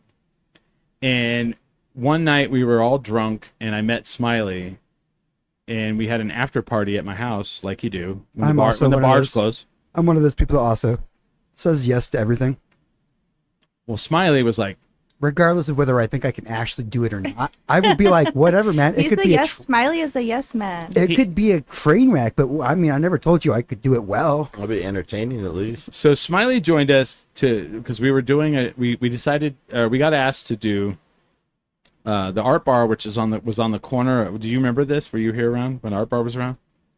I It don't was know. Second and Gold. It's like that place that's perpetually something different, and the furniture stays the same. Yeah, it was the wine dive after that. Okay. And then after that, it was what? It was something else. Buds and Beans. And It's always something And they over just painted the furniture. Yeah. But it's always been the same. So anyway, they were like, yeah, on Sunday nights, can you guys come do your show live there? And this was like, fuck, how many years? 10 years ago, Smiley? 10? I started on the show, yeah, Yeah. over 10 years ago. And like, we'd have to run an Ethernet cable from the bar, from behind the bar to the stage so we could stream live, which was always a pain in the ass. And the owners were like, all about it because we were partying with them because, you know, that's when all the best decisions are made is at a party when you're drunk. Yeah, oh yes. And so we made that decision. Well, then after they hired us, they hired a booker. Well, a booker loves to come into like something that already exists that they didn't book there. And they didn't like us. They didn't like that Sunday nights were taken up by us. They had to move their acts, and it's like, No, so seriously? so here's what the booker would do. He would come in and book. So our show was at. We did it 8 o'clock, 8 to 10, right? Yeah, because it went earlier. Yeah. We've moved it earlier since then. So Mm-hmm. I think it was 8 to 10 is what I want to say. So he would book a band at 5 on Sunday, a live band at 5 o'clock on Sunday. You know, because Sunday at 5 o'clock is when you go watch live bands. But he would do that on purpose, guaranteed. And of course, the live band would never go on at 5. They would go on at like 5:30, 5:45. They'd play. because we're breaking down from freaking brunch. So back in those days, so to take this thing and move it to a bar, I need like an hour before. So from 7 to 8, I would need to set up. So that band would go. They're supposed to be going at 5. They wouldn't start till like 5:30. They would play, and they'd get done at like 6:55, sometimes 7:10, and then just walk off stage to go hug all their family that showed up, and you know, and I'd be like, sometimes I would fucking walk up and start moving their shit off stage. Like, I'm sorry, you don't just fucking walk off the stage. You move your shit, and then you go talk to your family. Right? Am I wrong on this? Oh no, that's No, I did that all the time. Yeah. And once you see like more than one person moving your shit off stage, you're like, oh, maybe I should be doing that. like your fucking drums and all that shit. And he did that to us. And it was funny because it was like, I think he wanted us to quit. And I'm like, well, I'm not going to quit. You're going to quit. And then at a certain point, he was going to fire us. And he emailed me that he wanted to have a meeting. And Billy goes, I think we're getting fired. And I was like, fuck yeah, I'm excited because I was tired of doing it. But I was also stubborn that if we didn't get fired, I was going to keep doing it. Because I'm an asshole. Yeah. In that facet. If you're coming at me, then I'm going to come at you. If we're head to head and you're trying to shut me down, I'm gonna go until one of us loses and one of us wins. See, this is why you should run for mayor. Yeah. So I guess he went to the owners. I don't know this part of it, but I guess he went to the owners and was like, "Hey, I want to get rid of these guys on Sunday night." And they were like, "Well, you can't because part of our liquor license, because it was a social club liquor license, Oh yeah. is they have to stay open every night of the week." And so he was like, "Fuck." So then the meeting changed, I think, from us getting fired to him telling us they were only going to be open for our show. Yep. And I was like, "Oh, okay, cool." Anyway, we end up here, like the art bar lasted like a year, and we were there the entire time. And the funny part is like, not funny, but like our friends ran it. Like the people who ran it, we relatively enjoyed them as people, and I hated that it didn't last. But the way they wanted to run it and the way the state does a social license were two different conflicting things. So they got in a year, they got two different violations from the state. One was for Was it advertising? advertising in the alibi. Yep. Because as a social club, I don't know about anymore. It seems like it's gone now. Like you can do it, but back in the day, as a social club, you couldn't advertise in anything. You couldn't advertise on social media. You couldn't do anything. Like back in the day, press club would be like, "Oh, we're gonna play a show at that private club on the hill." People Yeah. would post it as that, right? Because you couldn't say press club. Yeah. So they advertised in the alibi, and by advertising they did an interview, and the state considered that an advertisement, an interview. And the second one is they did a thing where they allowed people in with a temporary membership by like paying to get in, and they considered that a violation. And if you get 3, you lose your liquor license in a year. Yeah. And 2 of the owners of the art bar owned a brewery in town, and they were afraid that if they lost that liquor license for the art bar, they were going to lose. They were going to It would affect their brewery ability to continue owning those liquor licenses. So the funny thing is like I found out that the place was closing before they announced it. So I told Billy, I was like, "Hey, this next Sunday, invite a bunch of people to the podcast." And I think I told Smiley. Oh yeah. I was like, "This will be our last one." I invited like everyone like on my no friend one list. no one knows this, but this will be our last one there. They're closing. And I was like, and it's probably going to be awesome. And so sure enough, like the day before the podcast, they announced that the art bar's closing. And so I was like, yes. Not that it was, I wasn't excited it was closing. I was excited that was going to be this was going to be our last one there. And that it was probably going to be epic. And sure enough, we show up, we do the show. And I think we were there way past the legal time you're allowed to be in an establishment. Just, Especially for a Sunday, yeah. just getting rid of the inventory. We were hoping to clean up. We were helping get rid of the Cleaning inventory house, dude. because one of the owners showed up and just went behind the bar and was like, fun times. I was like, I don't know how. Smiley, These you know how to pictures- make drinks. You go back there and make drinks. Yeah, no, seriously, yeah. I'm like, I don't work here. I guess this isn't an actual business anymore. I'll go make some drinks. Yeah. Yeah, so we locked the door and we just out of time till 4 or 5 in the morning. We're cleaning out these keg lines. Yeah. Little Bobby says they left their shit on stage. Oh, hell no. Exactly. Needless to say, we outlasted that booker, and he got canceled a number of years later for awful shit, and we're still going 19 years, brother. Dang. Try to fire me. And that was my first gig for the show too. Yeah. I had no idea what I was And doing. then we went on to Blackbird, and then we played there. We did our show there till they got closed down. So moral of the story: do Wait. not have us play live shows there. No, that sounds like a You bad are idea. canceled. Where else have you done live shows that they've closed? Nowhere. It's just those two. No, well, here's the thing with that one. So Dandy was like, "Oh, the art bar's closing. Where are you guys going to do the show now?" I was like, "I guess we'll go back to our studio." He goes, "Would you come to the? Would you do it at the Blackbird? The Blackbird. I don't know if you remember. I do remember. do remember, It okay. was a coffee shop, right? It was a No, Blackbird Buvette. No. It was a bar. it was where Red Door is now downtown.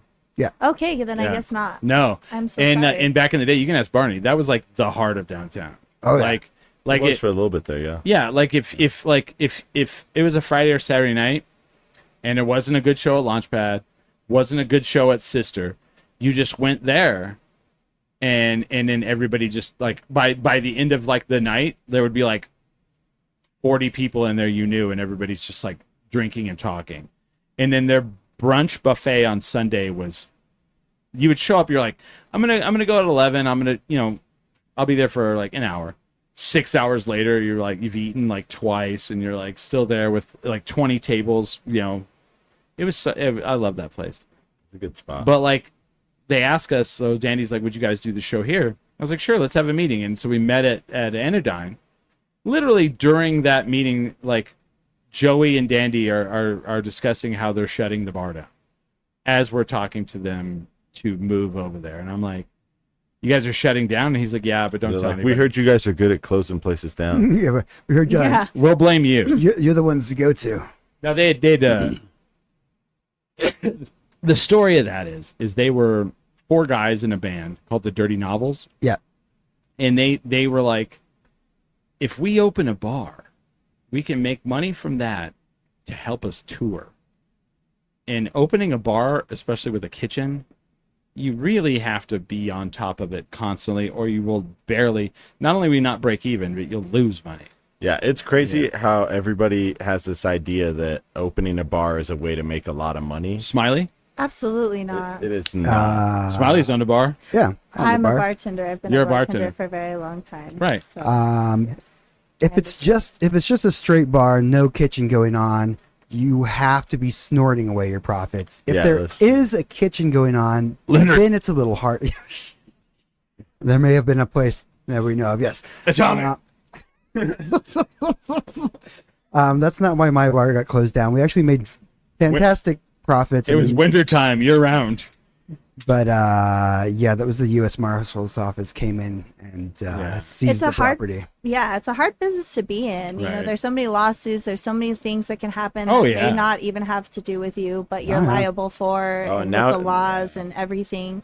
So you have to be really careful. And Little Bobby says, I worked at Blackbird and met my wife at Blackbird a month before they closed. Yeah. Yeah. Shout out to Blackbird for sparking some love out Yeah. there. Oh, a lot's probably. There you I think go. the worst. I have a Blackbird I worked story. at the Blackbird for years. He did, and he like slept in. Have you guys fell in love at Blackbird? How many Oh times? wow! You I know mean, what? have This is a loaded question. All right, I have. Everybody? I have. Oh, yeah? Okay, I have. Chris? I don't. So- They didn't know about it, but I fell in love with them. I was like, oh, Okay. geez. He made an alibi post about it, Oh, and see, she never reached out. I would no, love. I'm just kidding. I would love to see that. Okay, of the alibi, I love you brought that up. Of the things of the alibi, which I would love for people to write into 10 Drink Minimum, 10 Drink Nation. If you are, especially in Albuquerque area, write into our show on your missed connections, because that is the one part of the alibi I missed. Dude, it's like the Sunday night What confessionals. was Serene? What was the missed What was it?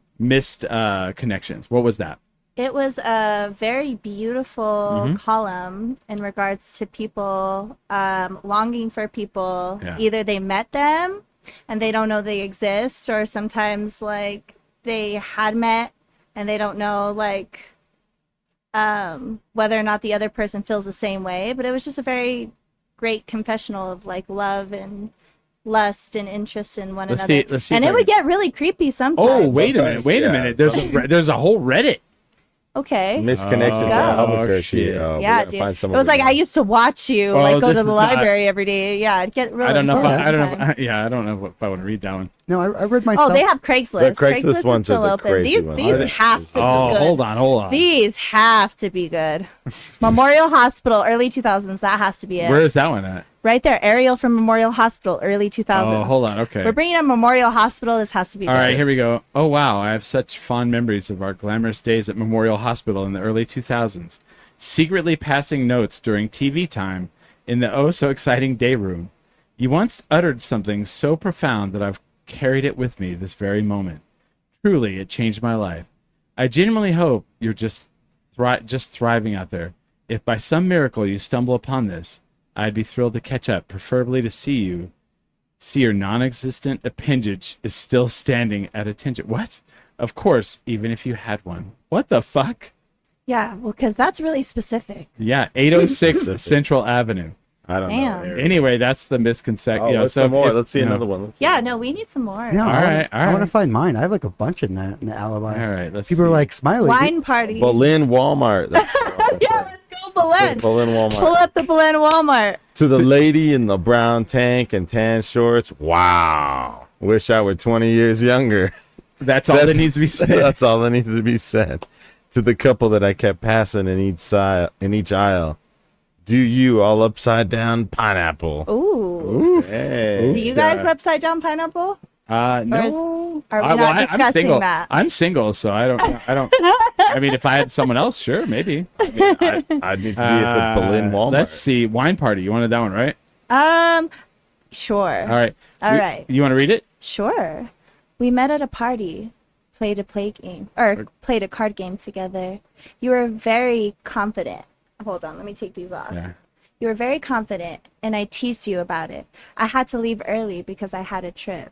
You held my hand post 5 before I left, but I was so nervous to ask you to walk me to my car.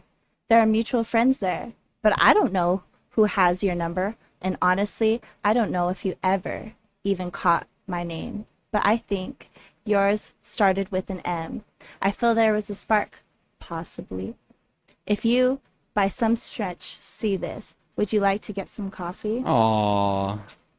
See, these That's are hot. I like these, yeah. There you go. So I've wanted like people. That's why like we have the 10 Drink Minimum underground. We have the underground group. Yeah, those are not from the alibi at all. And you can post anonymously in the 10 Drink Minimum underground group.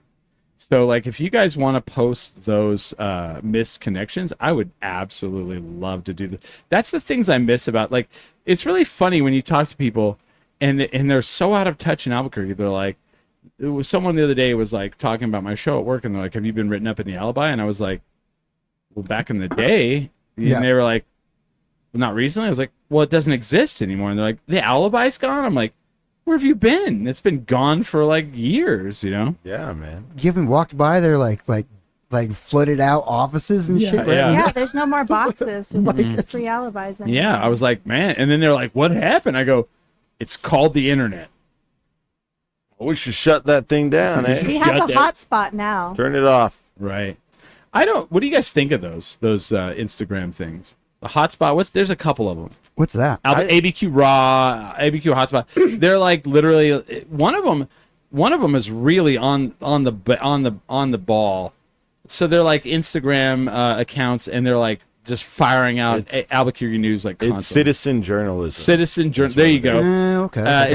It's almost like Stringer to the point where it's like big crash on I-40, and it's like you'll see like a car flipped over or like a semi truck off the side of the freeway, like the trailers like hanging off. Oh. And they're like immediate, and they'll like get over there, or they'll Yeah. like scour the internet for pictures of whatever breaking news just happened. yeah. And I want to also think, screenshot that, post it up. because there's like an app called Stringer where you know what Stringers are. No, So in LA, Stringers are citizen, like regular people.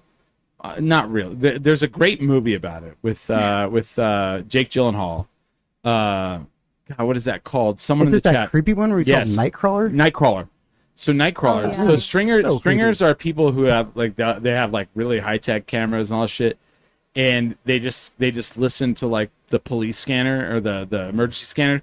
Immediately as there's a wreck, they like fly over there and start filming it, and then they try to sell it to the news. And that's how they make their living. And they're just regular people. And I think it's the same concept. I think that these sites are basically just doing that, and then they're trying to market it to local businesses. well, to now sell ads. And there's stuff like there's that. apps where you can go and sell that on the app, and then the app will sell it to like whoever.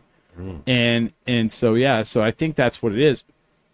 But that was one of the ones that was like, there's 1,000 cameras downtown. First of all, it's not 1,000. There's no 1,000 cameras watching shit. There could be. I mean, if you count every person that's down there with a camera on their phone, Sure. Yeah. there's 1,000 cameras around you all the time. Yeah. Mark Zuckerberg once said that we live in an era that where there is no privacy, and I was like, that's kind of true. There's no. No, there like, never will be. Yeah. There never will be privacy. Privacy's gone. Well, Like, and the other everything thing is too there. is it's going to be Glad I never grew up with it. yeah, I like know, right? I like would have it no other way. yeah, like I talk about my 20s and being in the fraternity and all that stuff. Very glad there was no cameras. Not that I did anything crazy or out of the shit, but like there were some wild times. There were some wild parties I went to like back in the day. They were like great memories. And if people had cameras, like they wouldn't have been as free and wild as they were. Oh, I would have gone the opposite. Once I know a camera's involved, I'm looking for attention. I would have been dead if there was cameras everywhere. Yeah, I I'm all mean, 3 stories. I can do 4. yeah, no, for sure. I mean, there's positive and negatives to Right, everything, right. right? You know what I mean? But with the cameras thing, I mean, it's essentially like just reminding you all the time to be watched. So you're kind of just like an actor Yeah. in this like kind of like Well, giant film of life. Yeah. Because like maybe you would act a certain way or maybe you wouldn't act a certain way, and maybe that's negative and maybe that's positive. So can it be beneficial? Sure. Can Sure. it be like a negative thing? Absolutely. I mean, we have no privacy even at home. Like our phone's listening to us. Like everything is morphed into us. Like our Explore page Right. tells you everything you need to know about Yeah. an individual. Well, and like and the thing is, because of my day job, I know a little more than regular folks do. So it actually isn't actively listening to you. Yeah. But I'm going to explain what it does. It's actually worse than that, and it's not just at home. And so what actually happens is, like all of us are sitting in this room right now, and our phones are all in this room with us, I assume, right? yes. So currently, right now, what's happening is they're not listening like audio wise.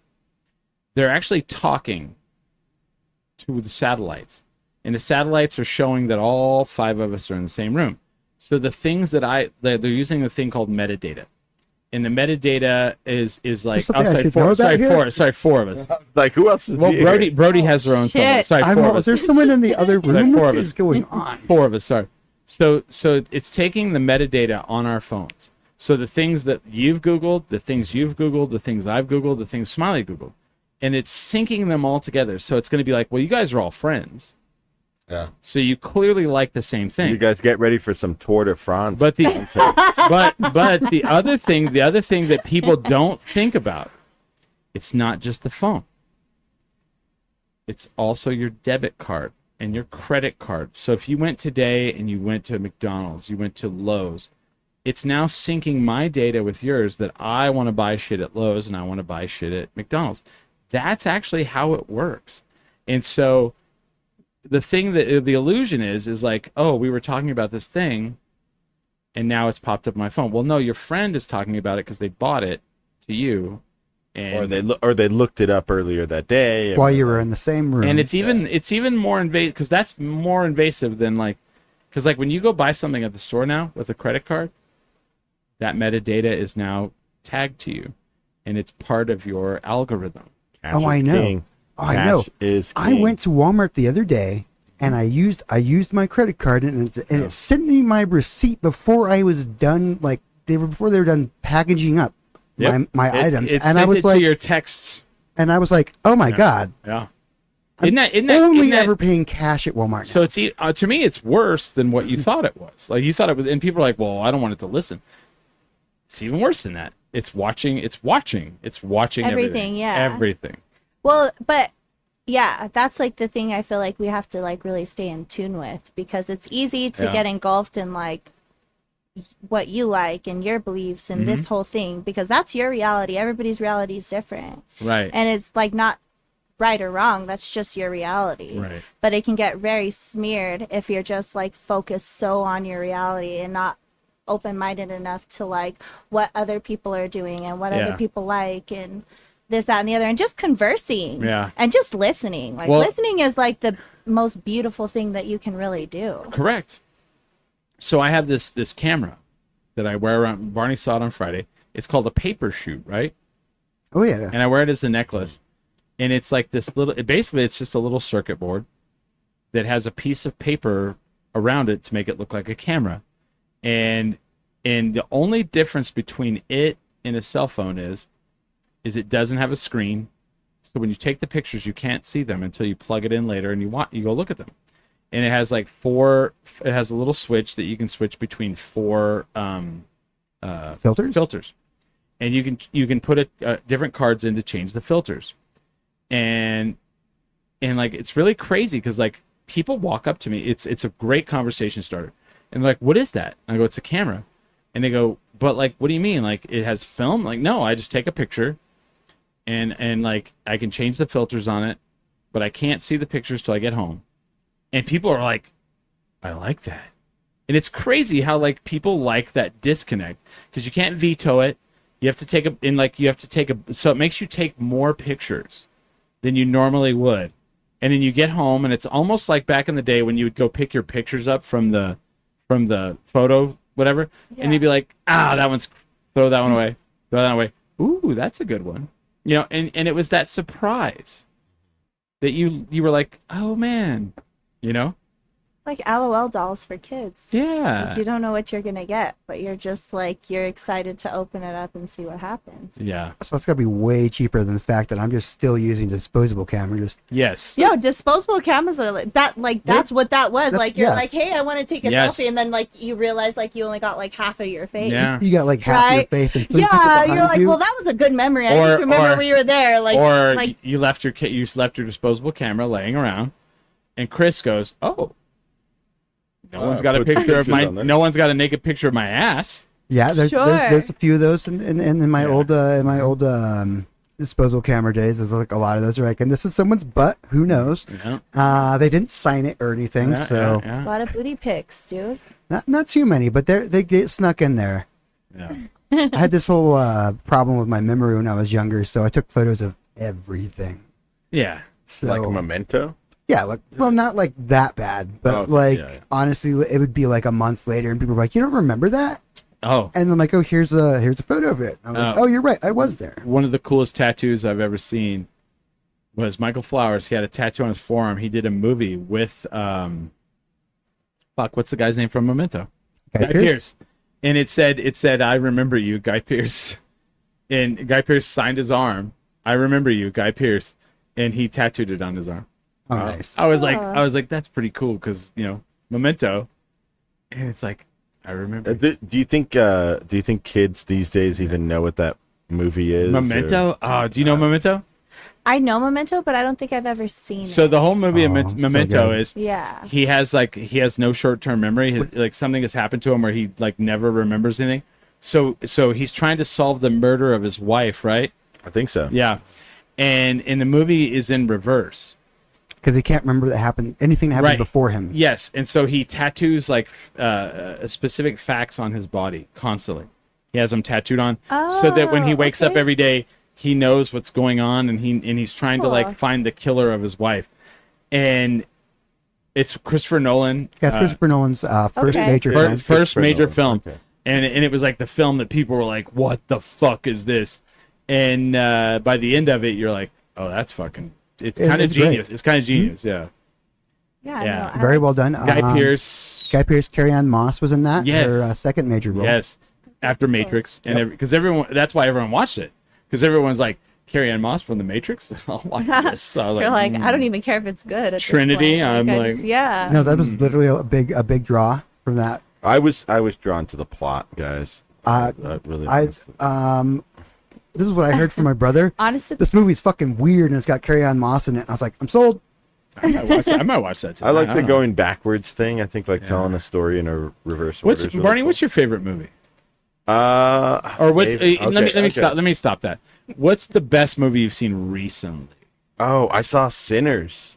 Is it really It's that good? It's good. All right, I'm probably yeah. gonna watch it again. It's good. I need someone to watch. See, my problem is I have no one to watch movies with.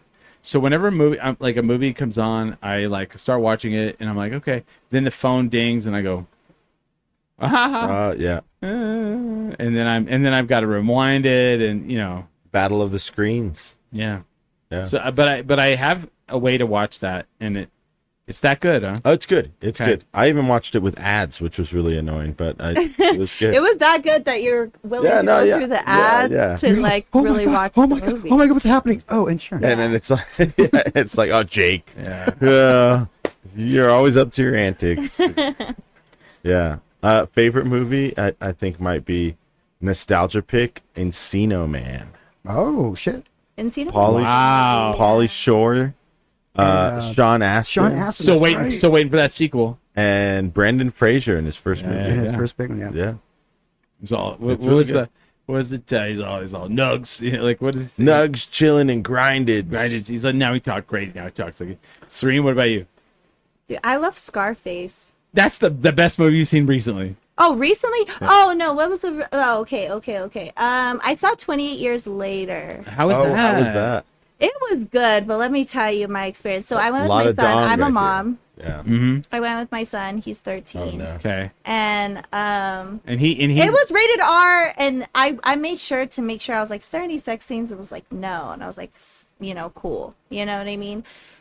But like, all the zombies are naked. Yeah, that's what And I then did. it's just all dick. Oh. Dude, it's just all dick. There's not even which is Well, you like, have a son, right? yeah. So You've seen he that was before. like. So the whole time I was just like, like Or he was like- there's parts where you kind of seen it, but there was the one alpha zombie on there. Oh, And he you was could an tell. alpha zombie You for a could tell. reason. I'm not going to go into detail. Oh, he doll. But like he was coming in with a hammer hard and Yeah. running around, And it was and it dragging. was full scene. You're like, all right, it was hammer full time. scene. It was full scene on the hammer time, and like the whole time I'm like with my son, You're just like- like this. She's like, why the fuck? He's Wait like, a what the minute. hell is this going on? I was like, baby, I don't know. He was like, didn't you? Wait. You were covering his eyes on the Costco hot dog. But yes.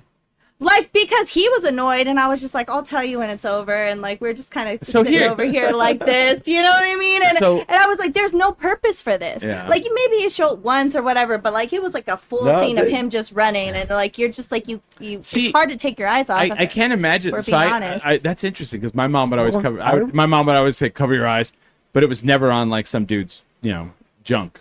Well, they didn't do that often back then. Yeah, No. it almost didn't seem real. Sleepaway camp.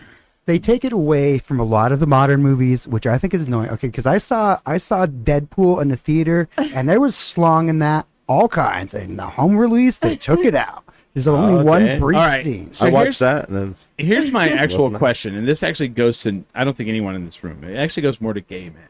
Like I don't think that there's a thing where like I'm all for male frontal nudity, but I don't think it's attractive to anyone.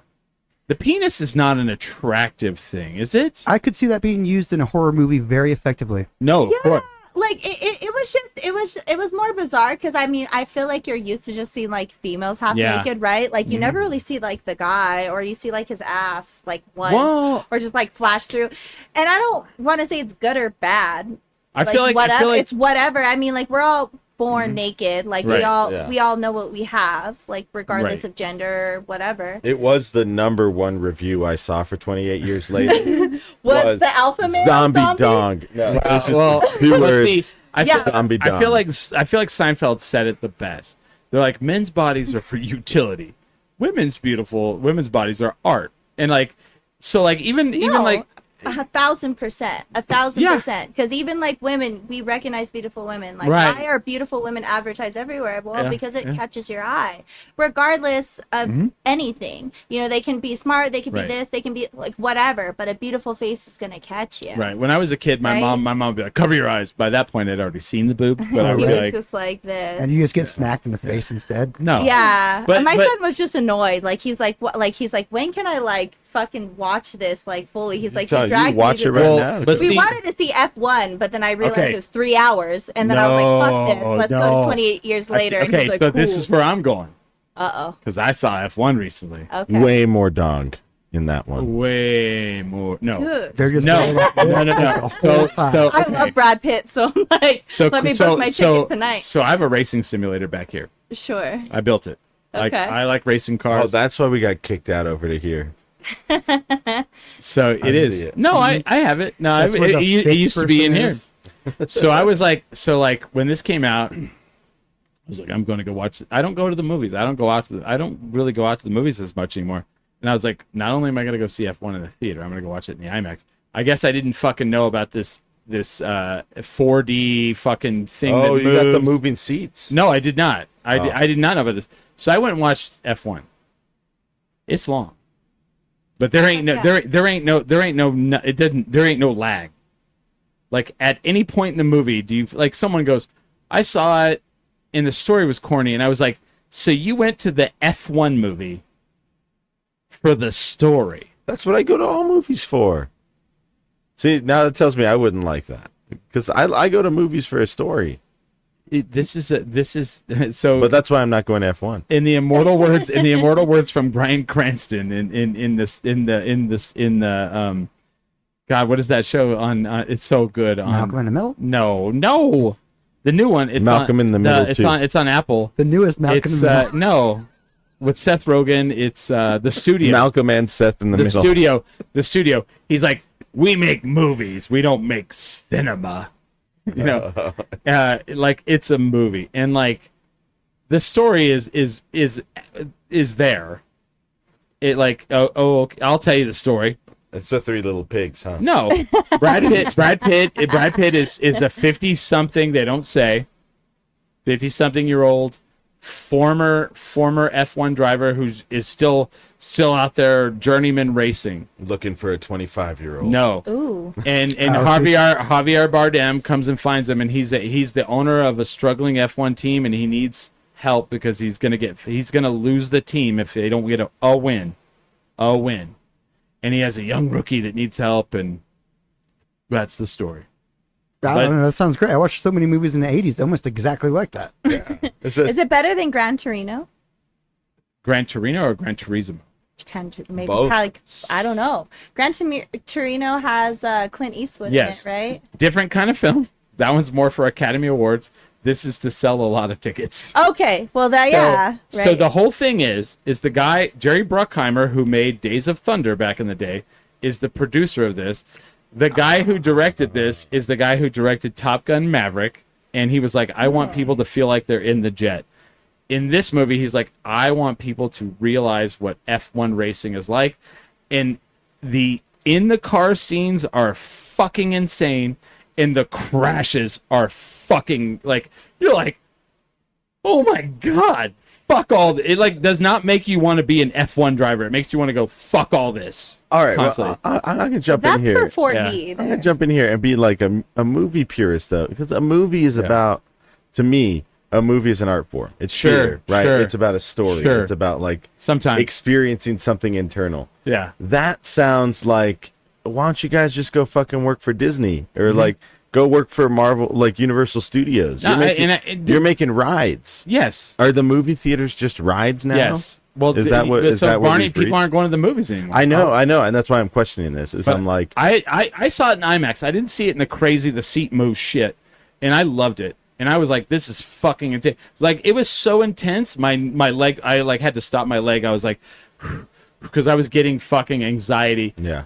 From the like, there's a crash. Like, first of all, F1. I don't know how they signed off on this because there's so many crashes. Like, I didn't think they wanted people to realize like how fucking violent shit is.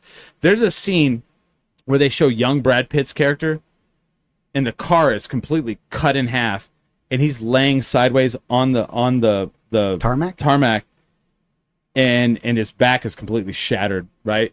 And you could tell, and then like it's based on a real crash, and I went and watched the real crash, and I was like, God damn, like, fuck that, fuck all that. I never would want to do that. These people are insane who do this, and also fuck Brad Pitt. He's 61 fucking years old, and he looks like a goddamn Adonis in this movie. He takes his shirt off, and you're like, how the fuck, Dude, can this happen? I love You know, if you don't raise your kids, and, I fucking, You have a tanning booth at your house. Yeah, you have a you know. trainer. yeah, you got a personal Fuck trainer. him. you It's got, amazing, like, though.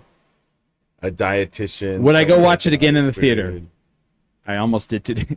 You almost watched it in the theater again Or- today. Yes. You know, actually, I have a follow up to your thing. Yeah. Yeah.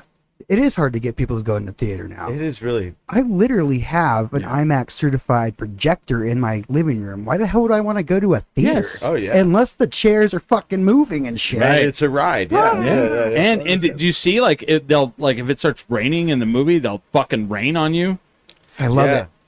Well, I I would don't know go if to I that. want that. the I thing would go to that. The thing I'm interested in is like the movie theaters that are starting to do like live events, kind of, you know, or they're like, Yeah. you can watch, like, if I could go to a movie theater and watch the NBA Finals next year, Oh, I might go do that because it'd be like being at the NBA Finals. You get Yeah. the experience Yeah, of yeah, being yeah. like with a bunch of other sports fans. You know what else is doing that? I have a MetaQuest 3 VR. Yeah. They're doing these things with like F1 Oh, yeah. and like NBA where they're like, would you like to sit courtside at the That NBA? looks cool. And That I'm looks so like- cool. I want to do that. I kind of do. So you put the helmet on and there you are. You're like in the fucking arena. You're like, what the fuck? Dude, It's cool. it's gonna get in the next 10 years really gonna go. So when I drive my simulator now, I do it in virtual reality. So like when with a headset? yeah, oh yeah, Because I'm looking at your like computer setup back here, and you've got like two computer screens Yep. tilted. and down. I have a VR headset. If you want to try it, you can try it. You can Oh, race damn. a car. You can race a car with a headset on. So when you're in the car, you turn and you see the car next to you. Oh wow, I might have to kidding. try that because I do Grand Theft Auto all the time. I was doing it before I came here today. It's Throwing like sticky mines on the police cars and then like getting I'm them to hoping. chase me. See, and I'm blow 'em hoping up. in the next Grand Theft Auto they do the VR. Oh, dude, that would be so. Cool. that'd be insane. I'm like, I have to start saving up because I have to get a new console probably Yeah. for the next GTA. Interesting. Yeah. Or I mean, they're doing remakes on the old one. I'm like, I started playing, was it Resident Evil 4 on the headset, and I was like, I love this. Die zombies die. They have Resident Evil 4 wow. in VR. Yeah, You have it, right? Yeah. I do. I have it. It's amazing. Do you need a VR headset? I do, yeah. I don't have one. All right. I'll get you one when you leave. Oh shit. Okay. Yeah. You serious? Yeah. All right. I'll I'll get you one. Yeah. I may need to reset it, but I have a MetaQuest 2. Oh shit. Okay. Oh, you Okay. upgraded I'll to try the that 3 out. already. All right. I have the 3. My work paid for it Oh wow. because it's for exercise. Oh great. It is. Yeah. That's. Because like you can do boxing in it. Oh, And- that'd be cool. And yeah. the boxing is one like I've watched like so I was like you can't knock these people out, and then I watched the real boxer and he's like he knocked a guy out, and I was like because they did it like it's so I'll do 2 fights that are 3 rounds, and I'll be like I gotta sit down. Jesus Christ, you know, throwing punches is fucking exhausting. Have you done this? You're in great shape. huh? Have you done boxing? I've never done boxing. I work out. No, yeah. But I've never done boxing, just like in the streets. You know what I mean? So tell us, what is Brad Pitt doing in this F1?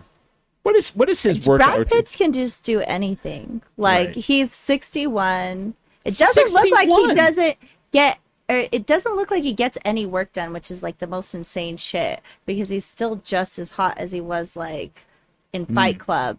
It's Did you- like did you stupid. watch- That's like my All like right, number yeah, one. no, All right, that's the I one. have a Crush. question. I have a And question. Canelo Alvarez. Yes. Them too. I love in Fight Club when they're like, he's like, is that what a man looks like? And I'm like, that's what you look like, asshole. Yeah, you're like, Yeah. you've got like a 6-pack. What the fuck are you talking He has about? like an 8 in Fight Club. but, but to be fair, that's like if you've read the book and if Yeah. you know the whole thing, that's Yeah. like his imagination His of what a projection, man, yeah. his projection of what a so man so should my look question like. on this is for Barney. Yeah. So Brad Pitt was in Once Upon a Time in Hollywood. Yeah, I saw How do you that. feel about that film? I saw it in theaters Yeah. and I didn't like it. No I fucking way. I was just kind of like, That is probably one of my favorite movies you like, yeah. in the last like 10 years. It was fine. Fuck, I love that. But I wasn't. I think my expectations were a lot if higher. they can do, if like Hollywood goes and does like a movie that's like 50s or 60s period piece and they nail it, I'm like into it. See, the best movie that I've seen in the Yeah. last like 5 years is that Everything Everywhere All at Once. That's pretty fucking That good. movie was so Have you like seen good that? and moving Absolutely and like not. I Have you heard of it? No. good. I had to explain to my coworker what it was. It brought back what's his name from the Goonies. I can't think of his name.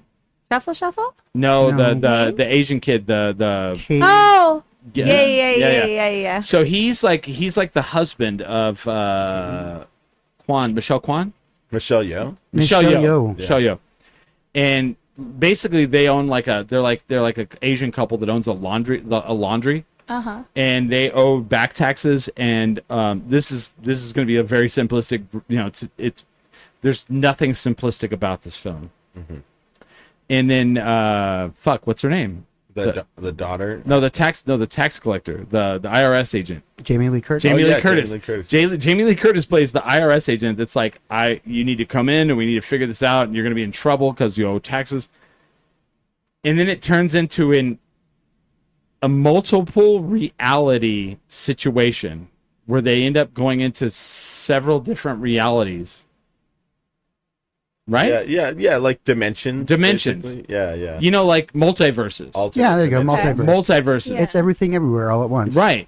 And it's like these like simple Asian like laundry owners getting thrown into this fucking like multiverse and their daughter is involved. She becomes like, well, I don't want to ruin it. But like Jamie Lee Curtis's IRS character becomes a villain and at one point They have like the hot dog. the hot fingers. dog fingers and It's so Oh, weird. fuck yeah. And It they're is like so married weird. at one point. It is Like she's so weird. married to. I Okay, like yeah, weird there's too stuff much like stuff. so in it. it's very Yeah. it's Sci-fi. It's a movie you need to watch more than once. But you will, because you're like, all right, It's so fucked up I that you're under- just like, I need to watch this the again. first time I understand it. understood about 20% of what was happening, but it was very enjoyable. And then you're like, I'll watch it again. And like, I can't imagine not catching things every single time you watch Yeah, it. it's very deep. It's like Fucking It feels Jesus. like it's like theater. It's like a theater piece. Yes. where there's like Very depth artistic. to it. It's Yes. super artistic, And the detailedmanship to it all. Like you leave with catharsis. Yes. like you have that moment of like the stars of the film are literally every member of the production. Because like the details, like in the background, the details in the foreground, the actors, the lighting, the fucking everything. You're like, No, yeah, and it won a bunch of oh yeah, Oscars. I think it won the yeah, picture of the year or whatever Yeah. the award's called. yeah, it's phenomenal. But it's like, but when you see it, you're like, okay, it's a sci-fi multiverse karate film. Yeah, it's like a kung fu film too. Yeah, Okay. Oh yeah, for sure. But I don't. But that that is like, undersells it, That yeah. undersells the fuck out of it. Yeah. You're like I had to tell my coworker about this, and he's like, I've never heard of this. I was like, 'Cause it was yeah, because it's also like an emotional piece about like family too, Yeah, and yes. like taking care of your like because Parents. yeah, taking care of your parents, traditionalism. Mm-hmm. You know, like especially like they're like, oh, you're gonna go away and you're gonna try to do this job. Well, what about us? We're your parents. You know, because like immigrant, like Asian immigrant, like Yeah. that whole thing, and it's like, wow, like and they just interwove it like, and that interweaves in the story. It's phenomenal. You watch it and check it out. Yeah. That's what I want films to be. Yes. I get the ride thing, and I get the like having a cool experience in a movie theater. Okay, and it's fun. Okay, it but is. Barney, when a movie comes out in the summer, that's what you're going for. you have to expect like. So for me, like the original Jurassic Park, I did not like that film, and it's for the same reason you say. It's like, well, I thought the story was shit. Mm-hmm. It was like, oh, they, like first, like everyone's like, you didn't like Jurassic Park? I'm like, no, I don't like dinosaurs. I mean, I'm about to call the newspaper and let them know. That's fine. Do it. Yeah. But like, I get it. I get like when someone's like, I don't like the Marvel movie. I get it. They're fucking fluff and they're popcorn. I get that. If someone's like, I went to F1 and I thought the story was corny, I was like, cool. You shouldn't have went to it for that, but should have went to it for like the crazy fucking visual of CGI. It's like going to SeaWorld and being like, well, all of the info things on the walls were not that well written. I was wet the whole time. So I guess the thing that with the people, and I'm impressed by, are like, there's so many practical effects in F1 that you can't tell the difference between the practical and the CGI. Yeah. Oh, wow. And like sometimes when people are like, well, that was CGI, and they're like, actually it was not, and you're like, fuck that, then that's insane. Because there's like a and the thing that's really cool about the F1 movie is when they do the crashes, they didn't like make up the crash. It's literally based on a real one. That they recreate. Yeah. Oh wow. And I was like, fuck, that's and so then you can go and actually watch the real crash, and you're like, I don't like that you did that, because that's fucked up. Like, no one died in any of them. That adds a little, historical into it. Have you ever so that seen? You're not just like, this is a bunch of shit. Have you seen the Gran Turismo movie? No. And I wouldn't imagine you guys would. So the Gran Turismo movie is based off the video game that's on the PlayStation. Yeah. And when that came out, people like immediately shit on it. They're like, oh, they made a Gran Turismo movie. Well, it's actually based on a true story. So PlayStation has this video game called Gran Turismo, and like people could plug in their sim and they could play. And they did it. Nissan came in and was like, there was a guy from Nissan that was like, I think the future of car racing are these kids that play this game. I think they have better hand and eye coordination than most drivers. And so I think we need to do a competition and bring them in and do this. So and there's a lot of Hollywood in the movie, but this really happened, and they brought these kids that were the best Gran Turismo players in, and they took them to a place called Gran Turismo Academy. And then they let them drive real cars, and the best one became a Nissan race driver, right? And his name is Jan. Well, Jan was racing at the Nürburgring in Germany. And in the movie, in the film, Gran Turismo, he's in the GT car, and he's flying down the track. And Nürburgring is known for how, like, F1 stopped racing there because, what's his name? Niki Lauda crashed and burned burned. If you Google Niki Lauda, you see how burned he is, and his ear is gone. And he had advised how dangerous it was. So F1 stopped racing there. They still race there, but not F1. And so in the movie, he's driving the car, and there's like lots of elevation changes. So in the scene in the film, he comes up one of the hills, and the wind catches the car and throws it in the air, and he flew into the fence and killed three spectators. Oh yeah, I saw that one. And that's a true thing. Jan, that really happened to him after this kid who was a guy in his fucking house. He didn't understand the stakes of. Well, and I mean, it could happen to anybody. And so when they made the film, he goes, I want you to put my crash in it. And they're like, no. And he's like, no, I want you to put it in there because I want people to see what really happened. And you can watch the movie, and you can go on YouTube and watch the crash. And it is almost identical. And he killed like 3 people.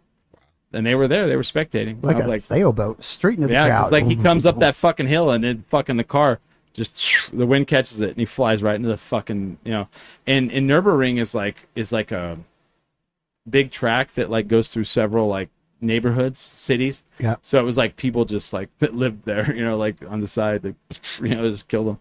Like, fuck, dude, that's crazy to me that they kept that in the film. When you go to watch it, you're like, oh, it's a silly like video game movie. It's not. Like, it's fucking intense, you know. That happened. And then he had to bounce back and go race. Like, I don't know how you would do that. And like, even like I watched the Le Mans like last year, and he was in it, and they show his dad, and you're like, oh damn, his dad looks just like the dude they had play him in the movie. Like, that's pretty cool. Like, that's pretty neat. But anyway, we got off on a tangent, which is what we do here. Racing. That's Yeah, the yeah. podcast. Racing. So this podcast, I've heard it called the Joe Rogan of Albuquerque. No, But I would not hope. like- Who called it that? I did when I was outside here. Just Got it. talking to I people. know. I heard that. I heard it called that as well. Please? But not Never did that. But not like not in the sense that it's the like. It's like him. You're not like him whatsoever. Yeah. But like, I Yeah. feel like you have this like long history. I'm sorry I called your dad Joe Rogan. You- I didn't you mean get to. him, Brody. Yeah, Brody. I'm sorry. You got very. I guess like you've had such a long history of podcasting in town. Yeah. You seem kind of like the grandfather of podcasting. I hope so. And kind of put it on its map. Yeah. What's that like? Do you get a lot of people hitting you up? Yeah. I'm like you. I get people hitting me up. I mean, I don't get as much as you probably do. No, yeah, it's different kind of things. I don't You know. get people to hit you up like, "Hey, how do I get on your podcast?" All the type time. of thing. All the Okay. time. All the time. But do you get people being like, "Hey, man, I want to start my own podcast"? All the time. Give me some tips on that. All the time. All right. And, I get that one all the time, which I'm like, How long? I don't even know how to do that. Do you guys have You somewhere set to all be? this up. Oh, yeah, I Do you did guys not. have somewhere to be tonight or no? No, not. No. All right. Not hard. Let's really get into that. We Okay. really partying? Yeah, let's roll. So here's the truth on all of this. So I get all three of those. I get three things. How do I get on the show? Hey man, I'd like to really be on the show. Hey man, we have an album coming out. Would you check this out? Tell us what you think. Hey man, I want to start my own show. What do you think I should do? And my answer to all those are, number one, I don't answer the, hey man, I want to be on your show, usually. Now, I don't know why I do this. I'm going to tell you the truth. If you hit me up and ask that, and I have absolute respect for you, and I think you're talented, Who? I'm pointing at you, Me? fool. Oh, I didn't ask to be on your show. I know you didn't, Oh, okay. but I'm okay, pointing okay. to you as an example of someone that I think you have absolute talent, and Oh, I respect thank you so much.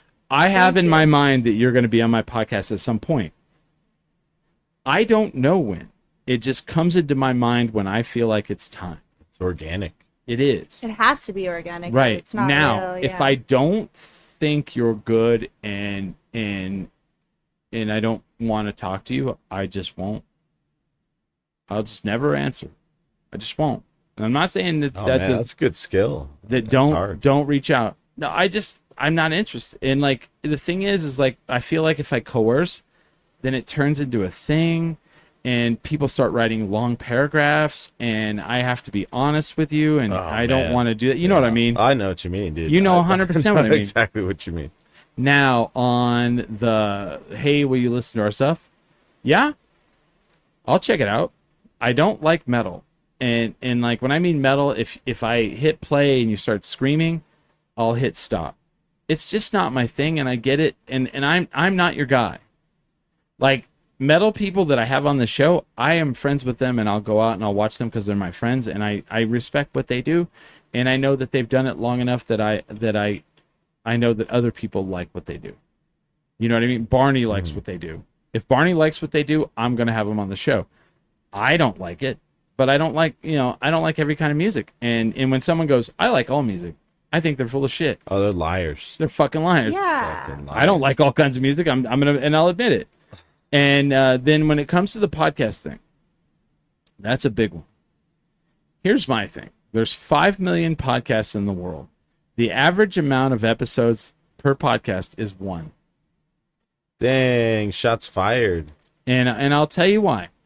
Because what Barney does in dog jury and red light cameras and working where he works takes a lot of work. And not everybody can do that. Serene, what Serene does. Serene probably has a day job. I don't really know. We haven't had a full-on interview. We'll get into that when we get into it. So she works in service industry. She might sell drugs. I don't know. That's a service. I'm not a drug That's dealer. service But like, too. let me tell you, Serene does a job, and then she has her hustle, which is her singing, and then she has to do all the social media, and then she said she has a family, all that. The reason why Barney does what he does, and the reason why Serene does what she does, and I'm just guessing, and I know I'm right. It's for the money. No, it's for the hope that there will be money. She's fist bumping you. You're giving up on that. It's for the hope. It's for the love. It's for the love of their art form, and the passion. And then maybe that'll turn into money. Maybe, right? Am I wrong? I wouldn't even know what to do with it anyways. Right. Yeah. But here's the thing: if you have to reach out to me to ask me how to podcast. Do you really want to do this? Because you've already bypassed several steps you could have done by like YouTubing on a podcast, by like hitting Google and say, how do I start a podcast? Why did you ask me to? You could ask an AI robot. Yeah. Build me a podcast. Yes. Like write out a script And for a podcast why for me. why I want is it there to be only about blah, one blah, blah. episode per show? Because this is fucking hard to do. Well, all right, I got a question. Yeah, go for it. Because I think it's kind of relates to this. You've been doing this a long time. Yeah, 19 years. I feel like one of the reasons that a lot of people will make one episode of a podcast and then stop making any more episodes of a podcast is because everyone doesn't listen right away, right? And I think this No. goes with like a lot of art too, where people have like Right. illusions of grandeur, like Again. man, we're gonna make a podcast, Yeah. we're gonna put out a first episode. Everyone's going to think we're funny. Everyone's gonna think we're funny. They're gonna start calling in immediately, and like Yeah. it takes a while to build all this up. You know, Yeah. 19 years shows us. It- Was it like when you started? How many what was lot. your listenership like? A Did you lot. start I would say out with a 3,000 to base? 4,000. No, like you'd start out a little bit. You got to understand, when I started out, it was pre Mark Maron, pre Joe Rogan, Yeah, pre all those. The big shows were in comedy. We'll just go in comedy. There was Don and Drew, Keith and the Girl, Red Bar Radio were like the big comedy ones, right? You had Pod Show, which was Mark Curry, Yeah. the guy from MTV. Pod show, yeah. Mark Curry, is Mark am I Curry. around that? He was a VJ on MTV. He left MTV and like he actually saw that like this was going to be big, and he started a thing called Pod Show, and he got investors, and they went in. And so when I first started, you were like either like for Pod Show or against Pod Show, because Pod Show was corporate. Pod Show was like if you got on that network, you definitely were gonna get like fans, and you definitely were gonna get like exposure because you were going to have money behind you.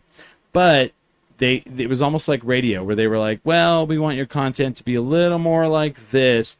So if you were outlaw, you were anti-Pod Show, where like Keith and the Girl were anti-Pod Show. And I was such a fan of Keith and the Girl that they did a show in Dallas, and I drove to Dallas and went and saw him and met him. And so you got how old were you when you got interested in this? 32. 32. Okay. Yeah. Hey, Yeah. shout out to everybody who feels like your life's over when you're 30, right? Because Right. I feel like there's some of that attitude out there where you're like, I was 32. I lived in Portales, New Mexico. yeah, I was in a little house on the north side in what they call Taco Town in Albuquerque. It's their war zone. And I was 100%. I was like a property manager. I was driving a lawnmower like once a week, where I'd mow a big ass lawn. So I was listening to music on my fucking iPod Nano, and I just I was like, I'm tired of this music that I have, because back in the day you didn't have fucking access to the fucking entire world of music. You had access to the music you owned, and I was tired of it. And I was like on Apple iTunes, because iTunes existed then. And I was like, what are podcasts? Went to the comedy one, downloaded some. played it while I was riding the lawnmower, and I was like, oh, it's a radio show. Yeah, it's right. And then I was like, no, this is like something people are doing in their basement. Because some of them sounded fucking terrible. I kept listening, and I was like, wait a minute, these people are just, they bought microphones to do this? I was like, I could do this. So I convinced my friend to pay for it all. We went to Radio Shack, bought what we thought. And, like, there was no, like, learning curve. Like, there was no, like, I mean, the learning curve was steep in those days. There was no, like, you went to fucking Best Buy and you went to the aisle where the streaming was and you bought the fucking... You couldn't Google the how to do arm, and yeah, you couldn't. And you didn't know how to, like, run it from your laptop to the mixer or to whatever you had. I had to listen. I literally would have to listen to shows, and they would mention a product, and then I'd go buy it. And then I'd have to learn how to use it. I had to learn how to integrate it. And then, we did 5 shows a week in those days. The first 50 shows. Oh, wow. Dang. Yeah.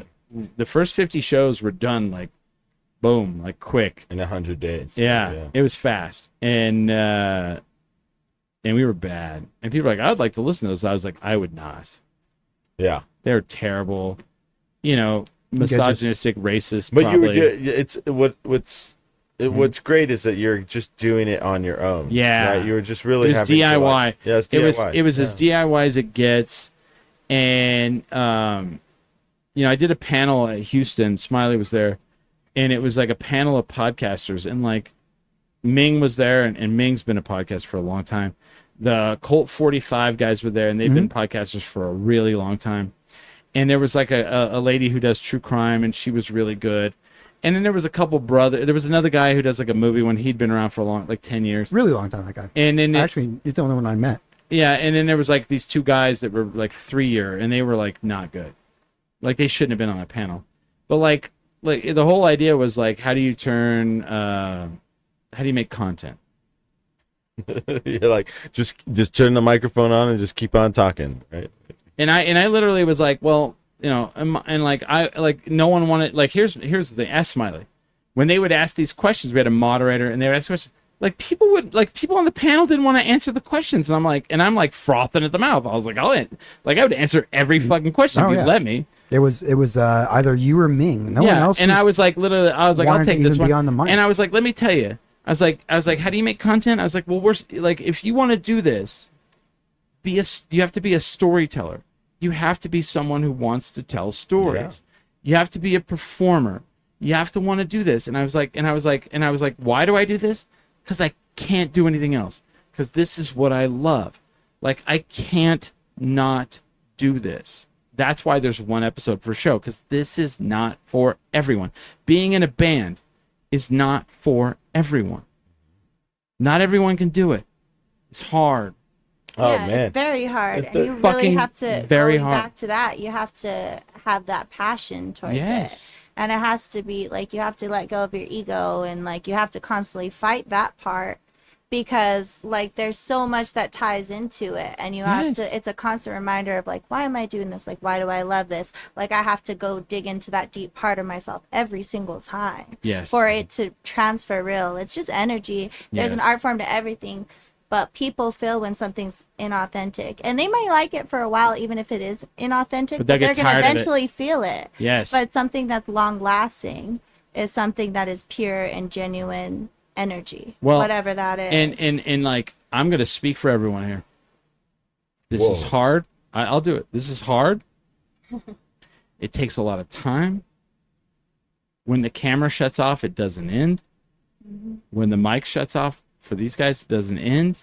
No. There's networking. There's events you have to go to that you don't feel good and you still have to go. There's sacrifice. The sacrifice, like, and people don't understand the outside stuff. Like Nowadays it's like content creation. You have to. That's it. I spent like 2 hours making a reel yesterday. Exactly. Which is I'm like, and like while doing it, I was like, do I really need to do this? I don't need to do this. There's no need to do it. right.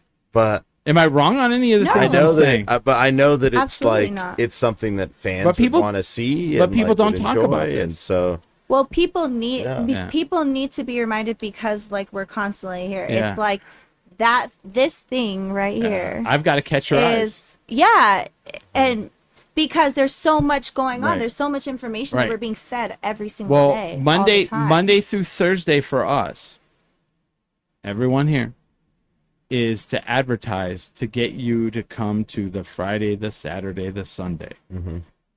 Then the next week, maybe it starts over, or you know, because like I don't know what city you live in, but like the city we live in, people go, oh, there's nothing to do here, so we have to. And the opposite of that is true. There's fucking 13 things going on some Friday nights. There's nothing, and on some Friday nights there's 13 things going on that you have to compete against, and you're like, shit, you know. There's a goth beach party tonight. Yeah, Yeah. and you have to show the brewery, the venue that you hired you. I would like to come back here and get paid again. You have to convince people to like Constantly. get dragged out of their house. Constantly. Potentially on a night that doesn't have anything going on. Right. And then you got to compete, like how you said, with the night where there's Yep. like 13 things going on, and you got to try to convince Yep. people, hey, I'm what's going on tonight on Friday. Right. Like, not that isn't anything else going on, but I promise you that if you come to like what I have going on, like I'm going to give you a piece of myself that you're going to carry with you. Yep. And I mean, you can choose me or you could choose those other things, but it's a constant like selling yourself Yes.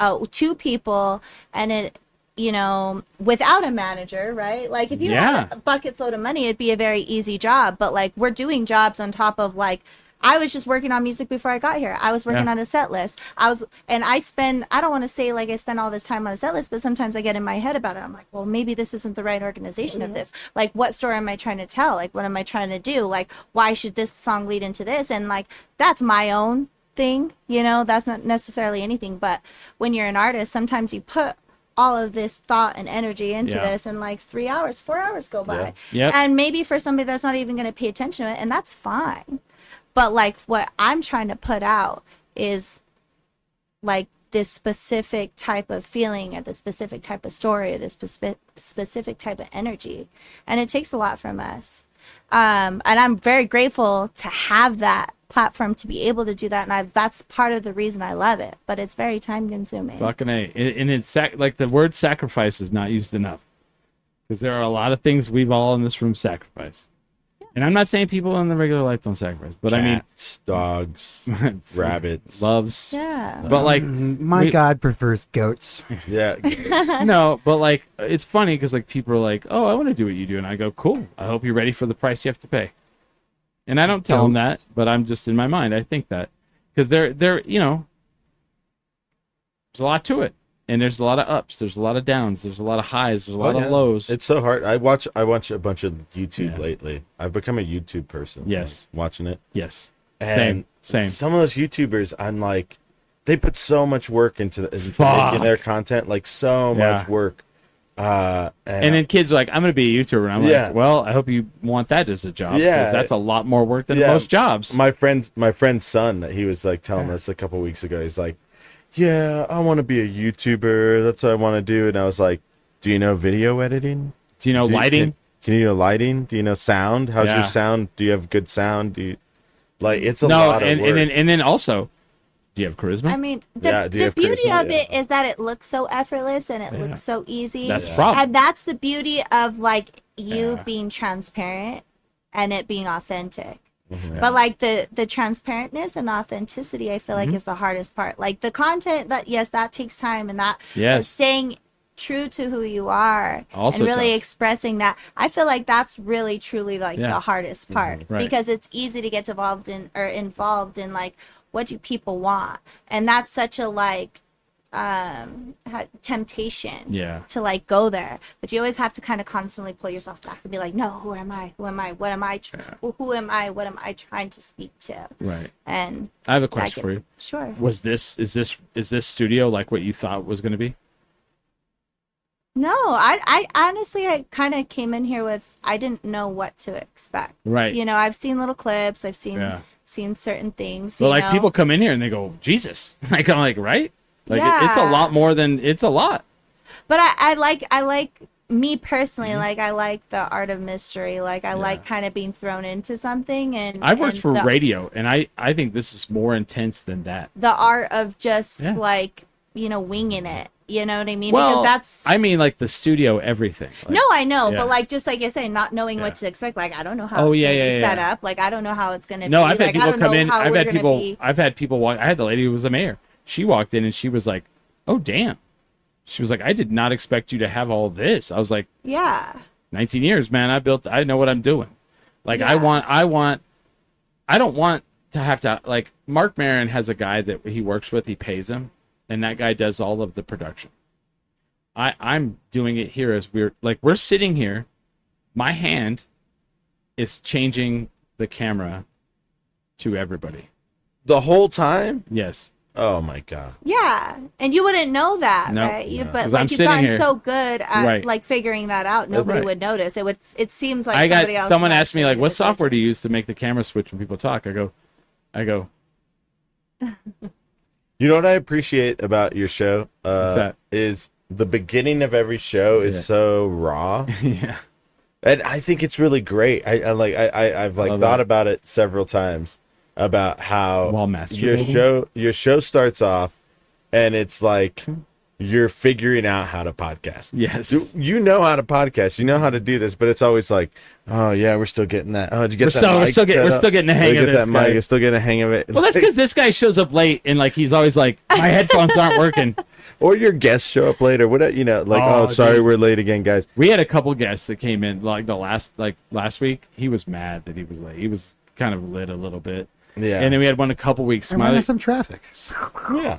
he always says that. I like the rawness of it because Yeah. it feels very much like Wayne's World, Yeah. right? That's what it is. Fuck, This is the you- Wayne's are World you- of are you- Albuquerque. I'm gonna fucking punch you. You knew that. You knew that was a button to push. I didn't know that was a button to push. So now I'm gonna end with this story. All right. So I don't like working with the city of Albuquerque for two reasons. Well, for one reason, because they lie. They're liars. City? Yeah. No. The city likes to announce things in a press release and then never follow. They have this amazing studio downtown. It's by the hat shop. Oh yeah, yeah. Yeah, they have amazing. Yeah, that's the and- public access. Yeah, stations yeah. there. And you can go and like podcast there, and they did a press release and like showed it, and then they do nothing with it. And years ago, Billy and they brought us in, and they hit us up, and they're like, "Hey, we're very interested in bringing you guys in." It was called U Public in those days. Mm-hmm.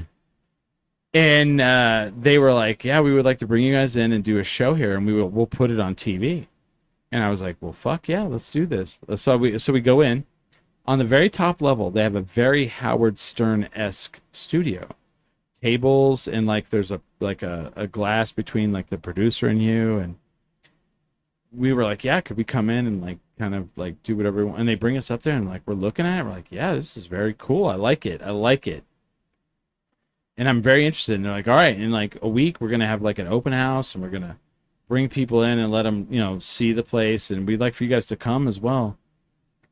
Fuck yeah! And we're like, "This is great." I told Billy, I was like, "Yeah, if we can, if we'll have to cut out cussing, but yeah, we could do this. We could be on TV, and I think it'll be a really great opportunity." Very excited. I'm like, "Fuck yeah!" I'm all for it. You just cussed. I know. That's why I'm here and not there. Foreshadow. No, it's not. It's not foreshadowing. So then we show up to this open house, and we're down on the lower level, and there's like another production studio, and I see it, and it's a very like they have like a green screen painted on the wall, and I'm like, "Oh, that's cool. I guess if you're doing like a cooking show or something, you could put a green screen behind you, whatever. Cool."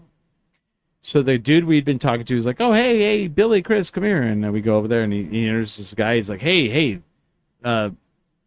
stuffy executive guy. This is Chris and Billy." And he goes, "Oh, these are the guys." And he's like, "Yeah, these are the guys." And immediately we're like, "Oh, we're the guys. Fuck yeah, we're the fucking guys."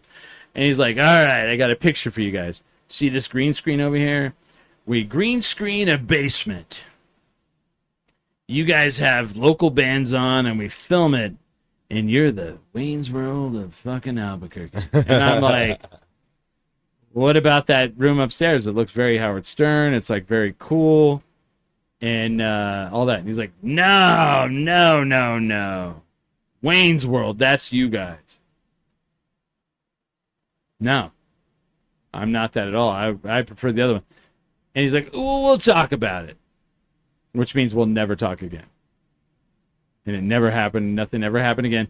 Except for they paid a guy from LA to fly in. They filmed 12 episodes. They brought in local bands.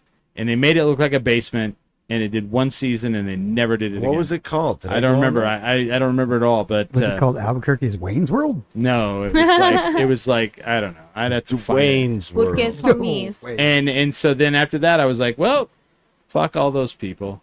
And so then years later, I'm doing the podcasting coalition or whatever during the pandemic. And we've rented out the B Rupee building, and we're gonna teach people how to podcast, and we're gonna rent it out to them, and the podcast studio. We're gonna try to teach people how to podcast and kind of make money to do it, and like get exposure. And who comes running? The city. We would like for you guys to help us start this thing, and I immediately was like, "Fuck them."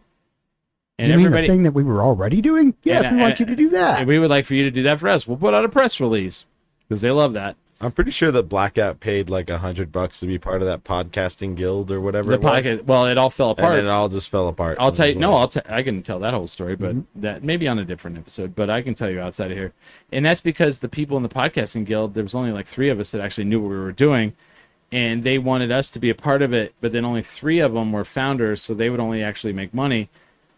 And of those 3, only 1 of them actually knew how to podcast. The other 2 used a phone, and I was like, I'm not giving up all my knowledge, phone. and I'm not going to film classes that you guys are going to sell, and I'm not going to make money off of. That's literally like that's a weird thing.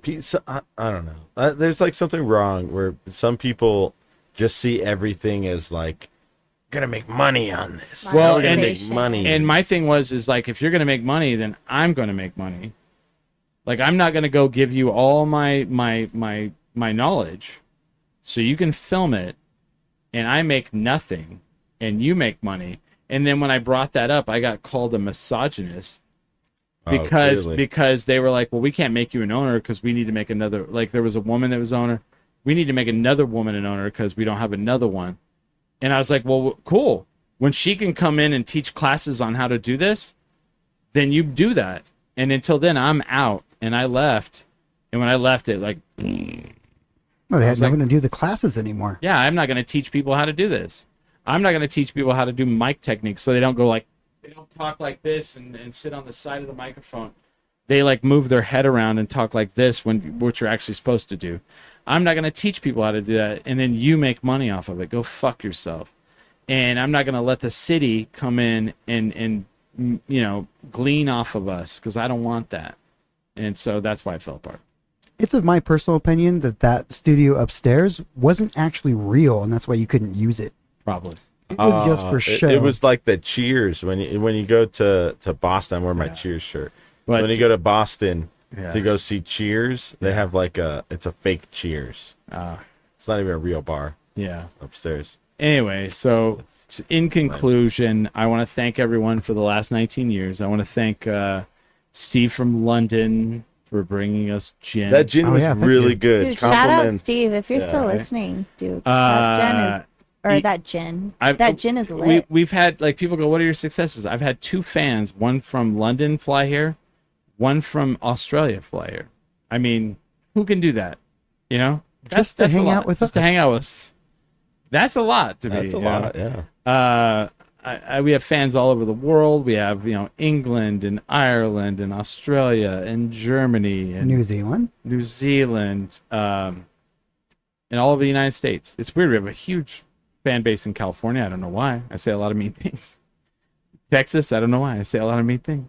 Florida, I don't know why. We say a lot of mean things. But maybe that's weird. They get bullied all the time. Yeah, we're from New Mexico, and people go, "What's your show about?" I go, "It's about Albuquerque." These are our people.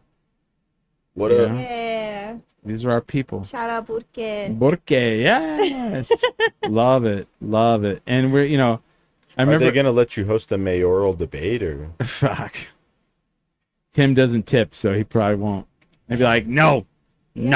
See, that would be like the best like if the city wanted to like get with the times, they would have a mayoral debate on Yeah. this podcast. I don't think, honestly, in my opinion, I don't think Tim And then Keller, they drink the, what is this called? Malort, Malort. Malort. Malort. and we see who can handle it. Yeah. You can't handle Albuquerque. You can't handle And then Malort. somebody can be like, I'm going to make Albuquerque the second Malort city. We're building a Malort factory, and that's jobs, jobs, jobs. I honestly, in my opinion, I don't think Keller wants to win. I think he's just running. Well, what's his game plan then? I mean, like I don't know. That's like, where here we are. You just had to ask that. I don't think he wants to win. He's running ish. So who's your top choice now?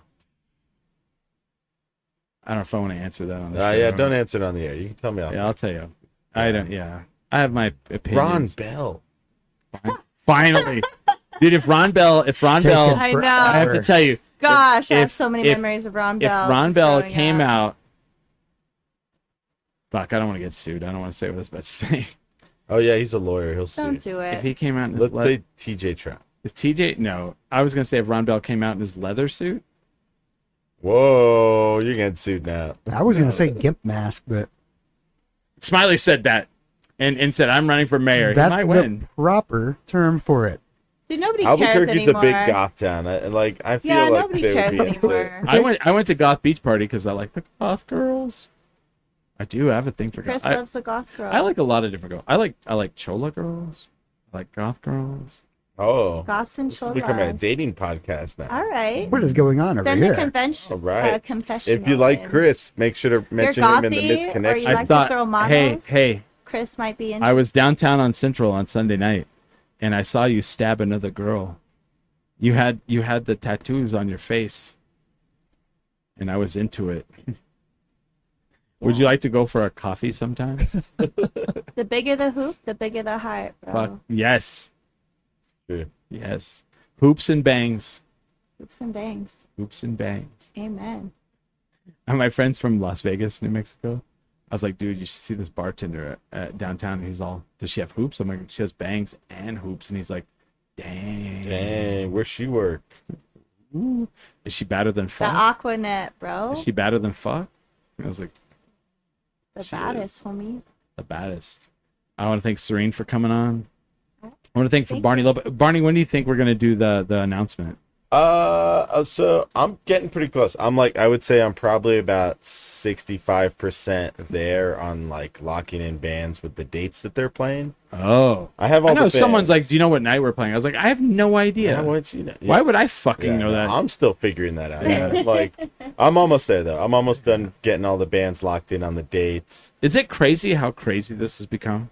It's pretty nuts. Do people hit you up all the time? Uh-huh. I got an email this morning from a band. Are being we like, playing or what? No, being like, hey, we want to get on Night of the Living cover bands. Can we get on that? And I'm like, signups were a long time You ago. missed Like, signups, you missed that a while You know what? ago. I found out about Night of the Living cover bands with you. Yeah. Yeah. Like, And I feel bad because and- it's not super well advertised. Because if it was, then it. If you know, you know. it's not even that. It's like one. be I'm swamped. like I haven't. I'm getting into close to like a 2-year mark of like doing this, and Yeah. then like obviously I'm a mom, and I don't want to say obviously I'm a mom like this, like, and I don't get out that much, and being in the scene, like I get out a little bit more, and I realize that there's all of these other things that have been going on this whole time that I had no idea about, right? And we were talking about it. He's like, Night of the Living cover bands, and we were talking about certain things that people were doing. You're all, this is outplayed, and I had mentioned who I wanted to do, which just so happens to be who I'm doing this year, right? Which no, I don't think has anyone done that one? I don't think so. Okay. Yeah, and I think that you sit there, you're like, I don't think anybody's done that one. I was like, cool, because I think we were on the subject of like, yeah, this person does this so many times. He's gonna do and I was Cher. yeah, right. But he had said like, oh, that would be a good one. I don't think I've ever heard that. And I was Yeah. like, cool. I was like, then it should work out perfectly. But I was like, that sounds like such a fucking fun thing. I can't to wait. do. I can't wait. And then I went to a couple. Yeah. Right in Last after year, that yeah. time, because we were doing Oktoberfest. So Yeah, I think yeah, it was yeah, like yeah. in the middle Oh yeah. of October when that happened. So I ended up seeing a couple, Oh. and I was like, oh, this is fucking rad. Yeah. So long story short, And I can't wait to do the announcement show where I'm- we go over who you're doing, and I'm like, October's gonna creep. I'm gonna be in like, quick. and I'm gonna be I'm like, thinking no one mid-August. I'll be all, and Serene's doing this one. I'll be all, that's a terrible choice, right? Yeah. And then you'll be like, you motherfucker. she doesn't like, know what the fuck she's doing. stupid. But I have a great outfit already. I'm kidding. I have the outfit. Oh, on good, deck. because I'll trash you if you don't do the if the you don't costume. do costumes, Yeah, Yeah. no. That's Everyone- what the whole everyone thing is clicks about. on So I kind of have a thing to kind of down. No one's listening by this point of the show, right? you got So like 2. October, in October there's Santa Fe Comic Con, Whoa. and I will be at Santa Fe Comic Con. So that one of those weekends, right? With Ming Chen, and I already told Ming we're gonna drive down to Albuquerque. We're gonna go to one of the Night of the Living cover bands. So Ming and I will be. From Ming Chen from TV's Comic Book Man and I will be at one of the Night of the Living cover bands. Oh shit. And I'm still waiting. I think I've kind of lost. I may or may not be in Night of the Living cover bands this year. Again, I've done the last 2 years. Yeah. I was last year. I was what's his name? Ed Sullivan for Little Bobby's band. I brought up the Dave Clark 5. In the year before that, I was the announcer for Tenacious D because they always in the TV show they always had the announcer. And I think I'm doing something this year, but I'm not totally sure. But if somebody needs something, I'm definitely open. Smiley might. I don't know. No one's asking me. No one's asking me this year, but yeah, I was supposed to do something last year, and then the year before that, I was playing a tambourine on stage. Yeah. I think you should talk to Simo. I think that's who I am talking to. Okay, yeah. I think I am doing there's something a role for you there. Yes, I think there is. And so yeah, but Ming Chen and I will be at I'll be. He thought Ming Ching was here. I'm gonna miss a weekend. I'm gonna miss a weekend because I'll be in Chicago for Chronicon 2. They're announcing the Chronicon this year. They've already announced a bunch, and it's like crazy this year. Because Dogma's available now, right? Yeah, So, so- you're gonna so- see Matt Damon and No, Affleck? not Doc. Well, no. This year's the 30th anniversary of Mallrats. Mallrats. Oh, So okay. Jason London has announced. And Ethan Suplee, Jason Lee, yes, and then the girl, I can't remember her name. She was the underage, like, sex. She was writing the sex book in the movie. She's going to be there. But, like, I am such a huge fan of that movie. But, like, Ethan Suplee, you know Ethan Suplee. No. he was Oh. in My Name's Earl.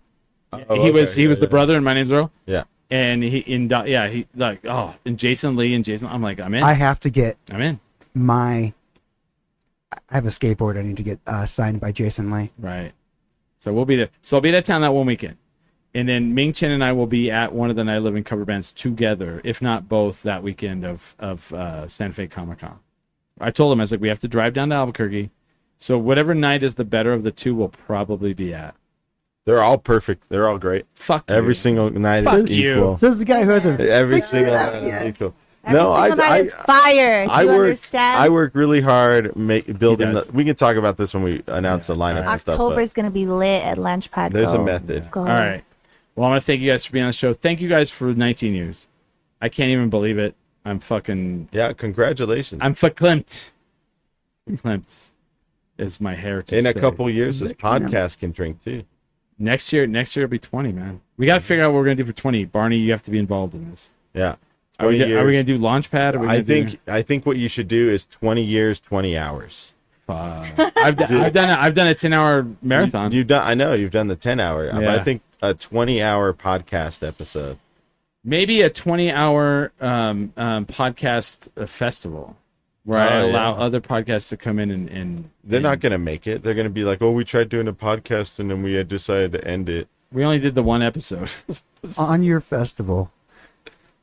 All right. Sorry, trashing another podcast. Invite me on your other podcast if you're another podcast listening. You go on another podcast, you're done with me. Oh, damn. I'm kidding. It's a line in the sand. I'm actually been asked to be a part of another one, and I'm going to be like a weird announcer. He says live for 24 hours. MJ says, Yeah, I think that's a good idea. fuck, I don't know if I could do that. A 24-hour podcast would be a feat. Okay. Maybe, do it in shifts. Doing a shift. Yeah. Have like Including a guest for, sleep, like 8 MJ? hours. Yeah. I could, Including yeah, sleep. maybe. There's just maybe. 2 hours of us taking Should we a watch nap. Chris Yeah. sleep for take naps? I just get like Art Bell to come in for like late night. Who's Art Bell? You know Coast to Coast AM? Oh, no. Oh, yes, I do. It's like the late night conspiracy theory podcast. Oh. It's one of my You know what favorites. would be, we could, here's the thing, do a 24-hour podcast and we let people come in and do like shifts, like 2 hour, like this podcast came in and did 2 hours. While you nap? Yeah. Yeah. Yeah. All right. Yeah, I'd we'll let just have the Serene. camera on you, I would like, I'd napping. let Serene come in and do Serene.fm. She's like, for the next 2 hours, I'm gonna play my favorite hits from Albuquerque Yeah. music. I'll do Get a sexy with Serene. All right. Camera, dude. Yeah. All right. We'll see. We'll see. All right. Well, you know what? That's actually not a bad. I kind of like that a little bit, where I let people come in and like like I'd let Barney come in and play. Somebody come in and play like their favorite local bands. Just music wise. just Billy over and over and over again. Billy Belmont over and over again. All right. There's only one person Yeah. that makes Albuquerque music, and that his name is Billy Bell. We've got a. I do the Brody cast for her barking at Barney for like an hour. We got to get out of here. Stop. All right. Thank you guys. Thank you Topo Chico Hard Seltzer. Thank you Marble Brewing. Thank you Brody Dog. With that, we are Drink Minimum. Brody.